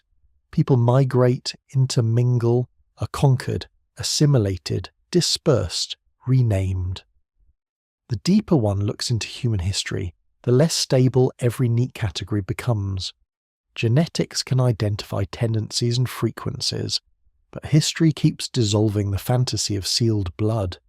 Every empire mixed people, every frontier moved, every lineage that imagined itself untouched was already being altered by time. The very desire for a perfectly preserved line is often a sign not of historical knowledge, but of historical anxiety. It appears most strongly when people fear that identity has become too fluid to hold. This is also why the story cannot ignore the warnings of the recent past. Once population differences are misunderstood as signs of superior inheritance, the road darkens quickly. The National Human Genome Research Institute describes eugenics as an immoral and pseudo-scientific theory built on incorrect and prejudiced understandings of heredity, and it explicitly links eugenic practices to widespread harm. That warning matters here because any romantic narrative of special blood can, if left unquestioned, begin leaning toward the same old cliff edge. The language may sound softer now, more mystical than political, but the structure is hauntingly familiar. Some inherit more, some inherit less, some carry the deeper mark. History has heard that music before. Yet it would be dishonest to pretend that science ends the emotional mystery completely. It does not. It explains why Rh negative traits exist, why their frequencies vary, and why Rh status matters in transfusion medicine and pregnancy. The NHS and NCBI sources make that practical framework very clear, but explanation is not the same thing as enchantment, and many people are not looking for explanation alone. They are looking for placement, for some sign that the body still remembers a chapter the archive misplaced.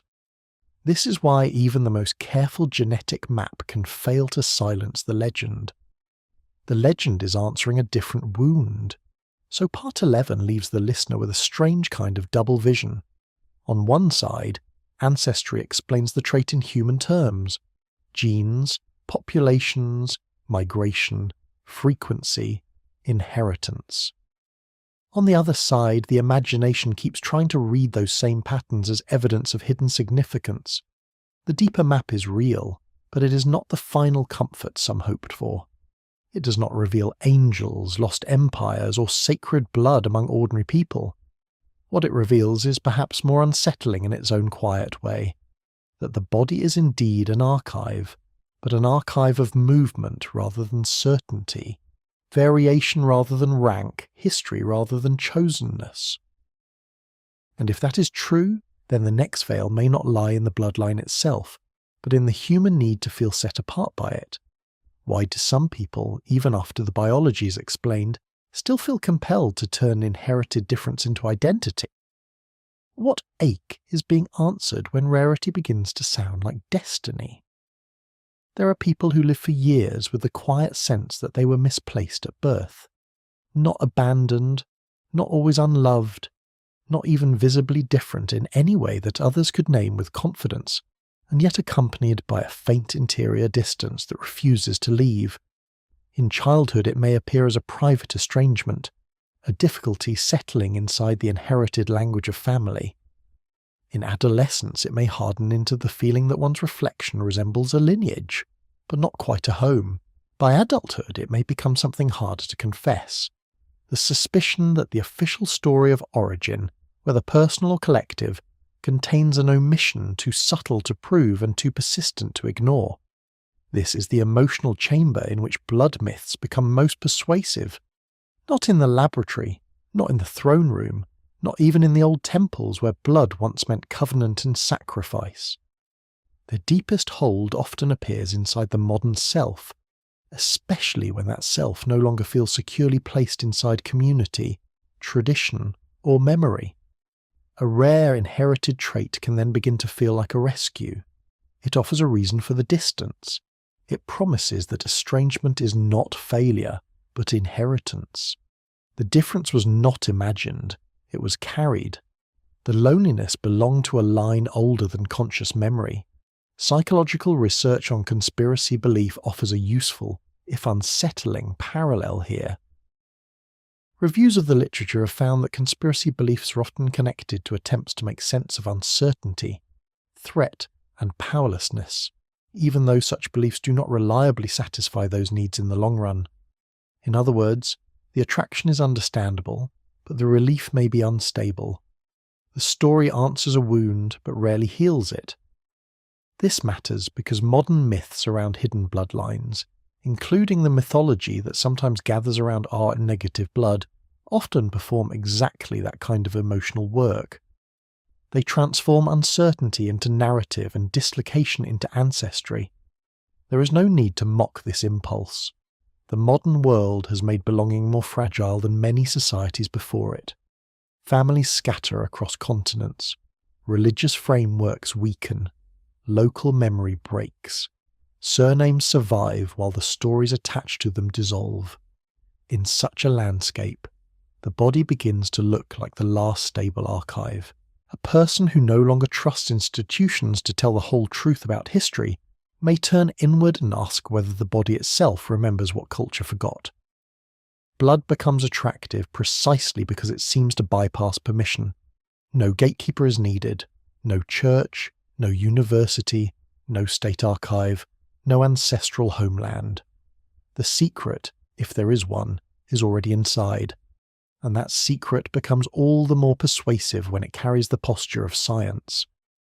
A term like Rh negative is powerful in the imagination, not because most people understand immunohematology in depth, but because the phrase sounds exact. It sounds measurable. It sounds like a coded fact waiting to be interpreted. That is one reason modern blood myths travel so well. They do not ask people to choose between science and meaning. They offer meaning wearing the borrowed coat of science. The effect is subtle. The listener is not told merely to believe. They are invited to decode. And decoding feels more dignified than faith because it seems active, private, and earned. There is another psychological note hidden underneath this traction. Some research has suggested that conspiracy belief can be related, in part, to a desire for understanding and uniqueness, especially when ordinary social narratives feel insufficient or untrustworthy. That does not mean people who explore hidden blood theories are vain or irrational in some simple sense. It means the theories often provide two things at once: explanation and distinction. They say not only, here is why the world feels wrong, but also, here is why you feel different inside it. For a person already carrying years of unnamed distance that can be extraordinarily seductive, and yet there is a paradox here that makes the subject more sorrowful than triumphant. The story of special blood often promises belonging, but it can quietly deepen separation instead. A person who begins by seeking placement may end by feeling even less reachable by ordinary life. Family becomes less credible. Shared humanity begins to feel thinner. Everyday relationships are reinterpreted through hidden difference. The theory that was supposed to anchor identity may harden into a private island. Longitudinal research on conspiracy beliefs has found little evidence that such beliefs reduce anxiety or uncertainty over time. In some cases, they may reinforce those very states. The story gives shape, but not necessarily peace. This perhaps is why the mythology around Rh-negative blood often carries such a curious emotional texture. It is not only grand or mystical, it is intimate. It speaks to people who have long suspected that their difference is structural rather than temporary. It offers them an ancient explanation in place of modern confusion. But explanations built around exceptional inheritance can become addictive. Once the body is treated as evidence of hidden election, every coincidence begins to look arranged. A family argument becomes proof of mismatch. A restless temperament becomes confirmation of old lineage. A sense of spiritual intensity becomes biological validation. The self is no longer merely interpreted, it is mythologized. The human cost of this can be quiet but real. Because when identity is tied too closely to inherited exception, ordinary forms of belonging may begin to feel insufficient. Friendship may seem shallow beside imagined lineage. History may seem false unless it confirms private intuition. Even compassion can narrow, because the person starts asking not what human beings share, but what separates the marked from the unmarked. Research also shows that conspiracy beliefs can be associated with unfavorable attitudes and social consequences, which is important to remember whenever narratives of hidden descent begin sounding harmlessly romantic. The romance often conceals a sorting instinct. Still, the urge itself should be handled gently, because it is rooted in a real human ache. Every age creates its own orphans of meaning. Some lose faith in inherited religion. Some lose trust in public history. Some lose connection to homeland, language, or family story. In that vacuum, blood appears almost merciful. It does not require memory to survive. It continues moving even when names are lost. Perhaps that is why people keep asking it questions it cannot safely answer. Not because they are foolish, but because they are searching for a form of continuity that feels incorruptible. And yet the body, honest as it is, does not speak in the language of destiny. It speaks in variation, inheritance, adaptation, and vulnerability. It can tell a person something about ancestry, compatibility, and probability. It cannot by itself confer chosenness.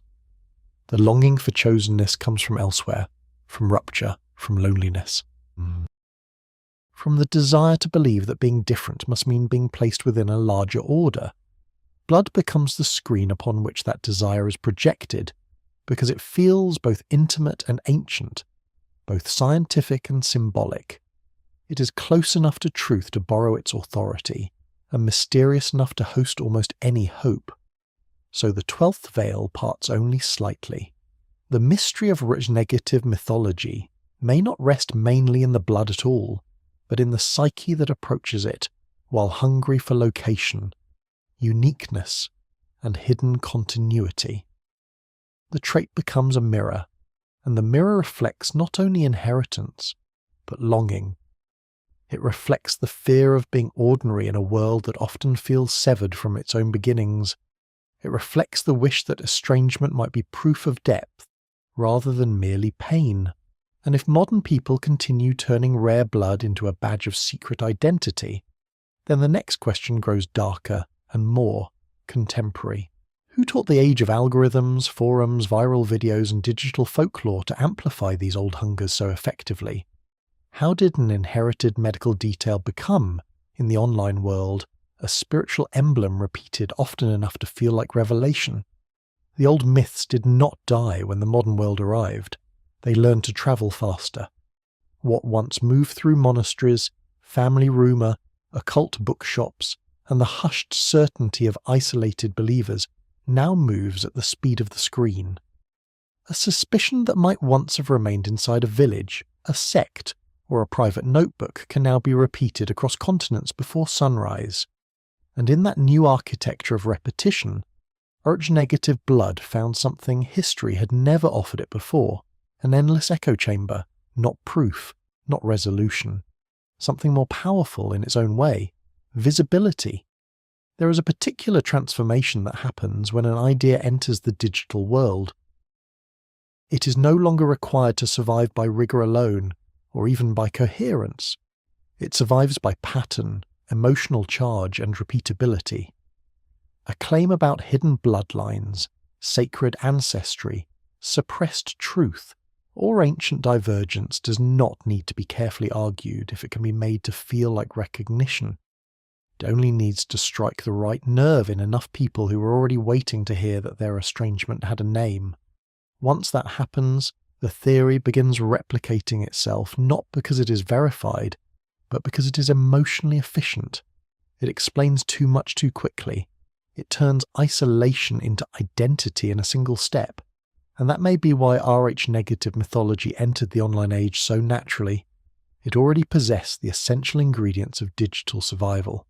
It involved the body, which guarantees intimacy.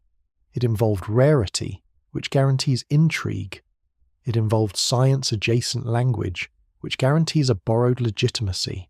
It involved hidden origins, which guarantees narrative power.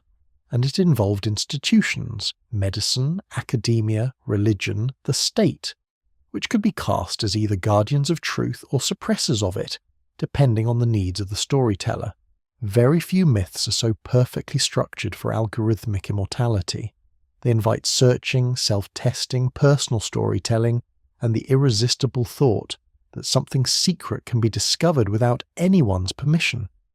This changes the emotional life of the belief.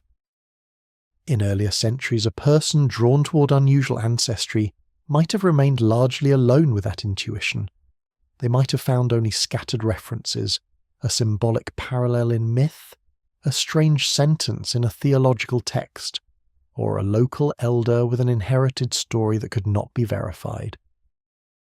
Now, the same person can find thousands of others who use the same language, tell the same stories, compare the same symptoms, repeat the same speculative histories, and reinforce one another's sense that they have stumbled onto a hidden layer of reality. Community forms around ambiguity. And ambiguity, once socialized, begins to feel less like uncertainty and more like confirmation. This is one of the quiet powers of digital folklore. It does not behave exactly like scholarship, and it does not behave exactly like traditional myth either. It occupies a third space where personal testimony, half-digested science, symbolic intuition, commercial content, and communal desire all blur into one another. A person does not merely read the theory. They enter it. They scroll through it at night. They watch faces speak it aloud. They see comments from strangers saying they too always felt different, always sensed something older moving through them, always suspected their family story was incomplete. The theory becomes atmospheric. It is no longer encountered as a proposition to test, but as a mood to inhabit. And perhaps this is why online blood mythology feels so hard to dislodge. Facts can answer claims. They do not always answer atmospheres. Medicine can clarify Rh, negative status, explain inheritance, describe pregnancy and compatibility, and dismiss unsupported claims of alien or divine descent. But those explanations often arrive in a format too dry to compete with the emotional electricity of digital myth. A careful description of antigen absence is simply no match, in raw narrative force, for a video suggesting that rare bloodlines may descend from fallen beings, lost civilizations, or ancient sacred orders erased from official history. Accuracy is quieter. And the internet, for all its abundance, does not always reward what is quiet. There is also a subtle shift in authority taking place here. In the old world, authority was vertical. It came from priests, doctors, kings, professors, archives, and institutions authorized to interpret reality. In the digital world, authority often becomes horizontal and emotional. It flows through relatability, repetition, aesthetic confidence, and the feeling of shared discovery. A person believes a theory not because it has passed a formal threshold of evidence, but because it appears to explain too many private experiences at once. This is how a medical descriptor can become a spiritual emblem. Not through formal proof, but through emotional resonance multiplied by design. And design matters more than many people realize. Online systems are built to privilege attention. Attention is drawn less by nuance than by contrast, secrecy, identity, and revelation. A post that says ERH negative blood is an inherited blood group defined by the absence of the D antigen will pass quietly through the world. A post that asks whether Rh negative people descend from a hidden non-human lineage will travel much farther, not because it is more true, but because it is more combustible. The system favours what ignites. Over time, this does not merely spread the myth, it reshapes the conditions under which people decide what feels plausible in the first place. This is where the story grows more unsettling. The digital age did not invent humanity's hunger for sacred blood. It industrialized it. It gave ancient symbolic instincts an infrastructure of infinite repetition. It turned private suspicion into searchable culture. It dissolved the old boundaries between fringe and mainstream not by proving fringe claims, but by making them unavoidable. A listener who had never thought about blood as destiny can now encounter the idea in thumbnail form, in comments, in recommendation loops, in dramatic narration, in pseudo-documentary edits stitched together from real facts and speculative leaps. The archive no longer lives only in libraries, it lives in feeds. And feeds do not preserve truth, they preserve movement. Still, the persistence of the myth cannot be blamed entirely on technology. Technology magnifies what already aches. It amplifies the wound but does not create it from nothing. The deeper reason these stories spread is that they answer conditions modern life has intensified. Fractured belonging, distrust of institutions, the collapse of stable narratives, the loneliness of people who feel psychically or spiritually out of step with their surroundings. Blood becomes attractive in such a world because it seems incorruptible. A government can lie, a school can omit, a church can distort, a family can forget. But blood appears to remain, moving quietly beneath all revisions. That appearance is part of the myth's power, even when the conclusions drawn from it become unreliable. And so the 13th veil reveals not a grand secret, but a new machinery of repetition. The mystery of our negative blood survives because it now lives in a civilization built to circulate identity through symbols faster than reflection can catch them. It thrives not in silence, but in signal. Not in hidden chambers, but in perpetual availability. The online world has become in effect a modern temple for very old questions. Who am I beneath the official record? What was lost before I was born? Is my difference random, or does it belong to a deeper inheritance no institutional name? And if digital folklore has turned rare blood into a badge of hidden continuity, then one more question waits just beyond the glow of the screen. Who benefits most when people stop seeking meaning in shared humanity and begin seeking it in secret descent? Is this merely a harmless drift of modern myth? Or does someone somewhere always profit when longing is redirected away from history and toward the body alone? The modern age likes to imagine that manipulation works best through censorship, through sealed rooms, redacted files, and truths locked behind official doors. Sometimes it does. But far more often, influence works by offering people a story they are already emotionally prepared to need. The story does not have to be entirely false. It only has to redirect longing. It only has to take grief, estrangement, historical confusion, and distrust, and give them a shape that feels private enough to be precious. This may be the more unsettling possibility at the edge of the negative mystery. Not that some hidden authority needed to invent the myth from nothing, but that modern culture discovered how profitable it could be to keep the wound open and feed it a language of secret dissent. There are many kinds of profit in such a system, and not all of them are financial. Some are ideological. A movement that persuades people they belong to a hidden elect immediately gains the emotional leverage of destiny. Some are commercial. Publishers, video creators, and fringe lecturers know perfectly well that a claim about a lost bloodline travels farther than a modest explanation of inheritance and antigen expression. Some are psychological. To tell a restless audience that their discomfort is proof of hidden ancestry is to transform unease into attachment. And some are structural. In the digital age, emotionally charged claims are more likely to be circulated, repeated, and algorithmically amplified than careful, limited explanations. The World Health Organization has warned that misinformation now spreads at scale through digital systems, and that emotionally resonant, simplified scientific content can circulate rapidly, often with harmful effects on trust. This is why it is no longer enough to ask whether a myth is true or false in the narrowest sense. One must also ask what work it is performing. The mythology of rare blood, especially when it becomes entangled with spiritual superiority, hidden origins, or sacred election, performs a very specific kind of work. It moves the listener away from shared human vulnerability and toward private exceptionalism. It suggests that the deepest answer to historical dislocation may not lie in archives, institutions, or the long, ordinary story of humanity, but in the body of the individual who feels set apart. That is an extraordinarily powerful redirection. It turns public history into private revelation.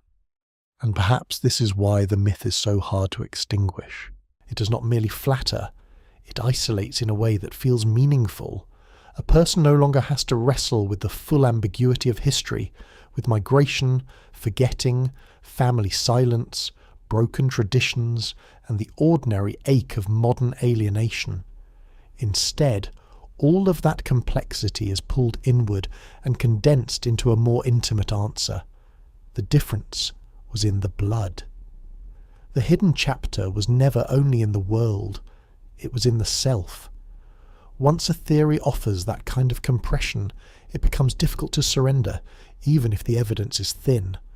To let it go would mean returning to uncertainty without the consolation of chosenness. There is an old pattern here, and history has seen it before under other names. The National Human Genome Research Institute describes eugenics as an immoral and pseudoscientific theory that sought to perfect people and groups through genetics, and it emphasizes that eugenic thinking caused widespread harm rather than remaining a harmless intellectual curiosity. It also notes that scientific racism and eugenics were not fringe errors at the edges of civilization. They were propagated by leaders and institutions and were intertwined with prejudice, hierarchy, and policy. That history matters here because any mythology that encourages people to imagine special blood is moving near a structure that has repeatedly proved dangerous, even when its first expression appears soft, mystical, or romantic, and yet the myth survives partly because it no longer needs formal institutions to sustain it. It can circulate through communities that appear voluntary, decentralized, and intimate. A forum thread, a video essay, a whispering narrator, a comment from a stranger saying they always felt different too. In such spaces, authority is reconstructed horizontally through repetition and emotional recognition. The person who tells the story need not be a king, priest, or doctor. They need only sound certain enough to provide the listener with a shape for their unease. That is how modern myths become self-sustaining. They no longer require a central doctrine. They require a renewable wound. What is perhaps most profitable to the system, in the deepest sense, is not the myth itself, but the state of endless seeking it produces. A person searching for proof of hidden bloodline identity can be kept in motion almost indefinitely. There is always another clue, another historical fragment, another symbolic coincidence, another page from an old text, another map of migrations, another dramatic retelling. The answer is always near, but never complete. In that way, the myth behaves like a marketplace designed around incompletion. Resolution would end the transaction. Ambiguity keeps the exchange alive. This does not mean there is a single puppeteer behind the subject. The temptation to reduce everything to one controlling hand is itself part of the modern appetite for neat design. Reality is often less theatrical and more diffuse. Different actors benefit for different reasons. Content creators gain attention. Fringe ideologues gain identity structures. Audiences gain temporary meaning. Platforms gain engagement. The story persists because it satisfies multiple interests at once, without ever fully resolving into proof. In this sense, the system does not need a conspiracy in the classic form. It only needs a convergence between longing and circulation. The WHO has emphasized that misinformation can scale because emotional, personalized, and sensational narratives spread effectively through digital environments, especially when accuracy is not what those systems reward first. Still, there is a gentler truth beneath the warning. Not everyone who approaches these myths does so out of vanity or a will to rank. Some arrive because they are searching for lost continuity in a civilization that often feels spiritually discontinuous. Some are reaching, awkwardly but sincerely, for a version of meaning that official language no longer provides. Their error, if it becomes one, is not that they seek depth. It is that they seek it in inherited exceptionalism rather than in the more difficult recognition of shared mystery.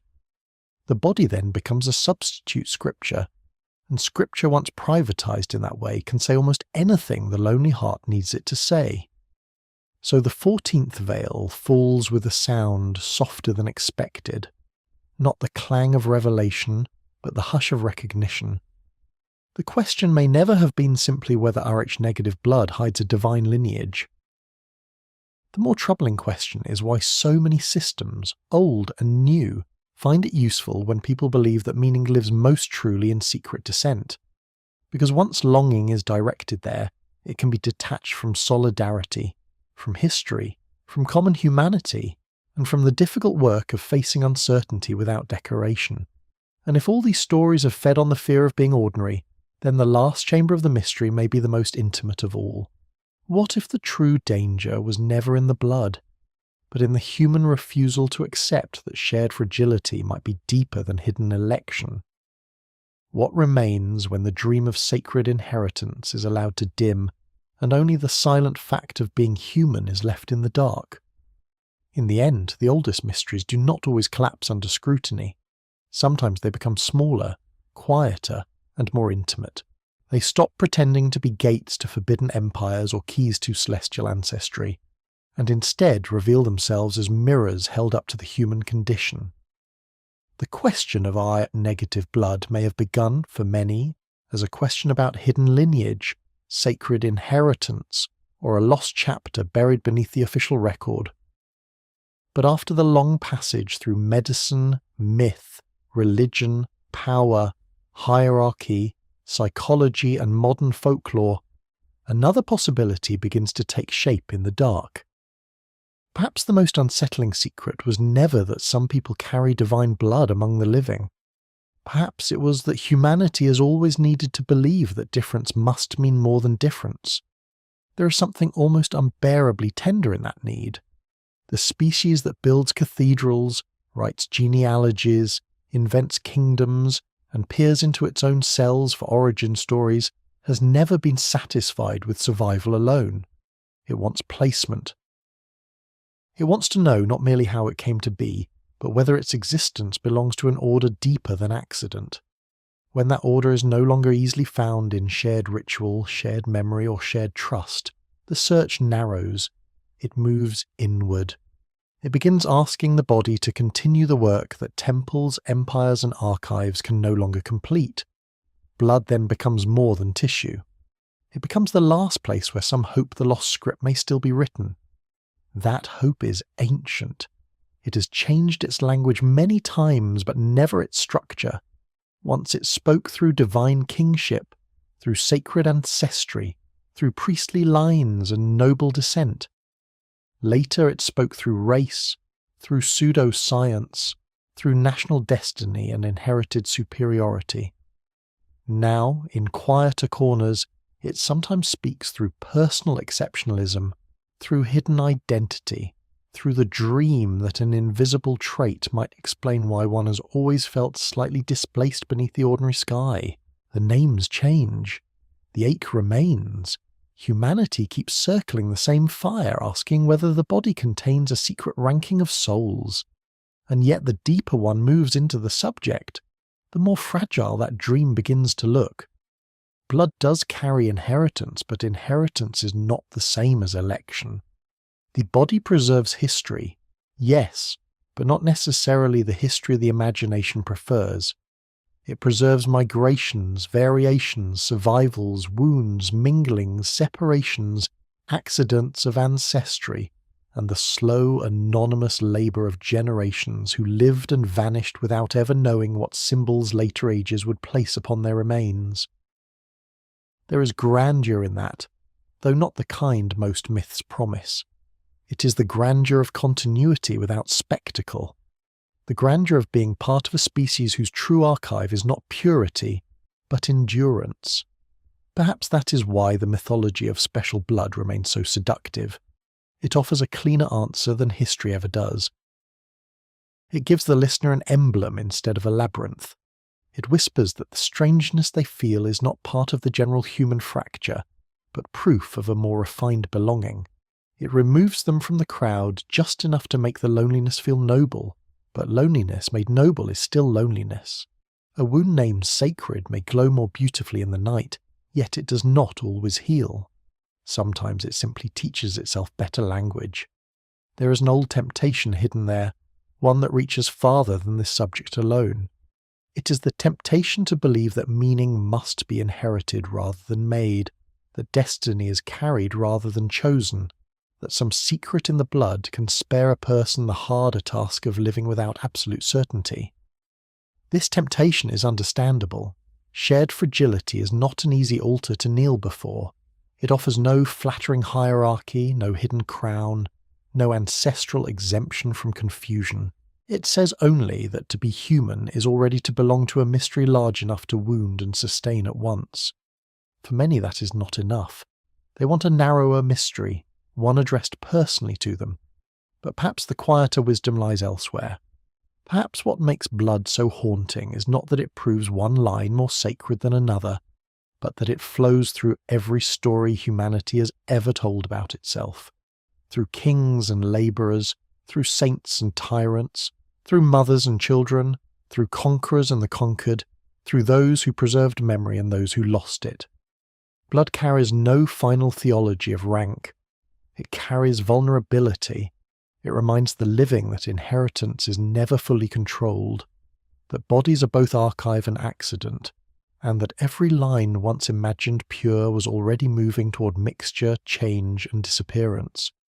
If that is true, then the mystery of Rh negative blood becomes at once less grand and more profound. It need not be evidence of a divine remnant to remain haunting. It is enough that a tiny inherited difference, medically real and symbolically overburdened, could awaken so many older human obsessions at once.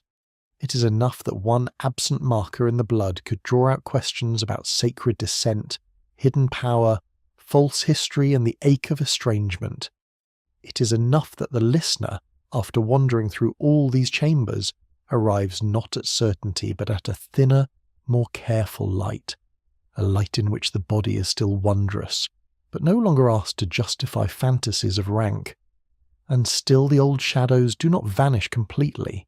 They linger where they always have, at the edge of family stories, inside the hush of late-night searching, in the private suspicion that official history has explained the mechanism but not the meaning. Perhaps that suspicion can never be fully cured, because it belongs not only to this subject but to the species itself. Human beings are creatures who sense missing pages even when they cannot prove the book was altered. They hear absence as though it were a voice. They stand before neutral facts and ask whether neutrality is only the last disguise of something holy, forbidden, or lost. So the final chamber does not open into revelation.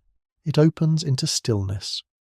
Somewhere in the dark, beyond the reach of titles and theories, blood continues its quiet work, indifferent to the myths placed upon it. It moves without pride. It remembers without intention. It binds the living to the dead without ever explaining what that bond is supposed to mean. And perhaps that is the last unsettling thought worth carrying into sleep, that the body may indeed hold traces of forgotten histories, but not in the manner of crowns and chosen lines, more like sediment in deep water, more like a language half erased by time, more like a ruined staircase descending into earth no one can fully map. Then again, perhaps the true sacredness was never in being set apart. Perhaps it was in the opposite possibility, the one history resists because it offers no special throne to stand on. That beneath all the myths of divine blood and hidden inheritance, every human being remains joined by the same fragile passage through birth, memory, loss, and disappearance, the same brief warmth moving through the veins, the same silence waiting after the last heartbeat, the same longing to believe that what flows unseen within us must mean more than chance. And somewhere beneath that longing, another question remains awake long after the theories have dimmed, not whether some blood is holy, but why the human heart has always been so afraid that ordinary life might be holy enough.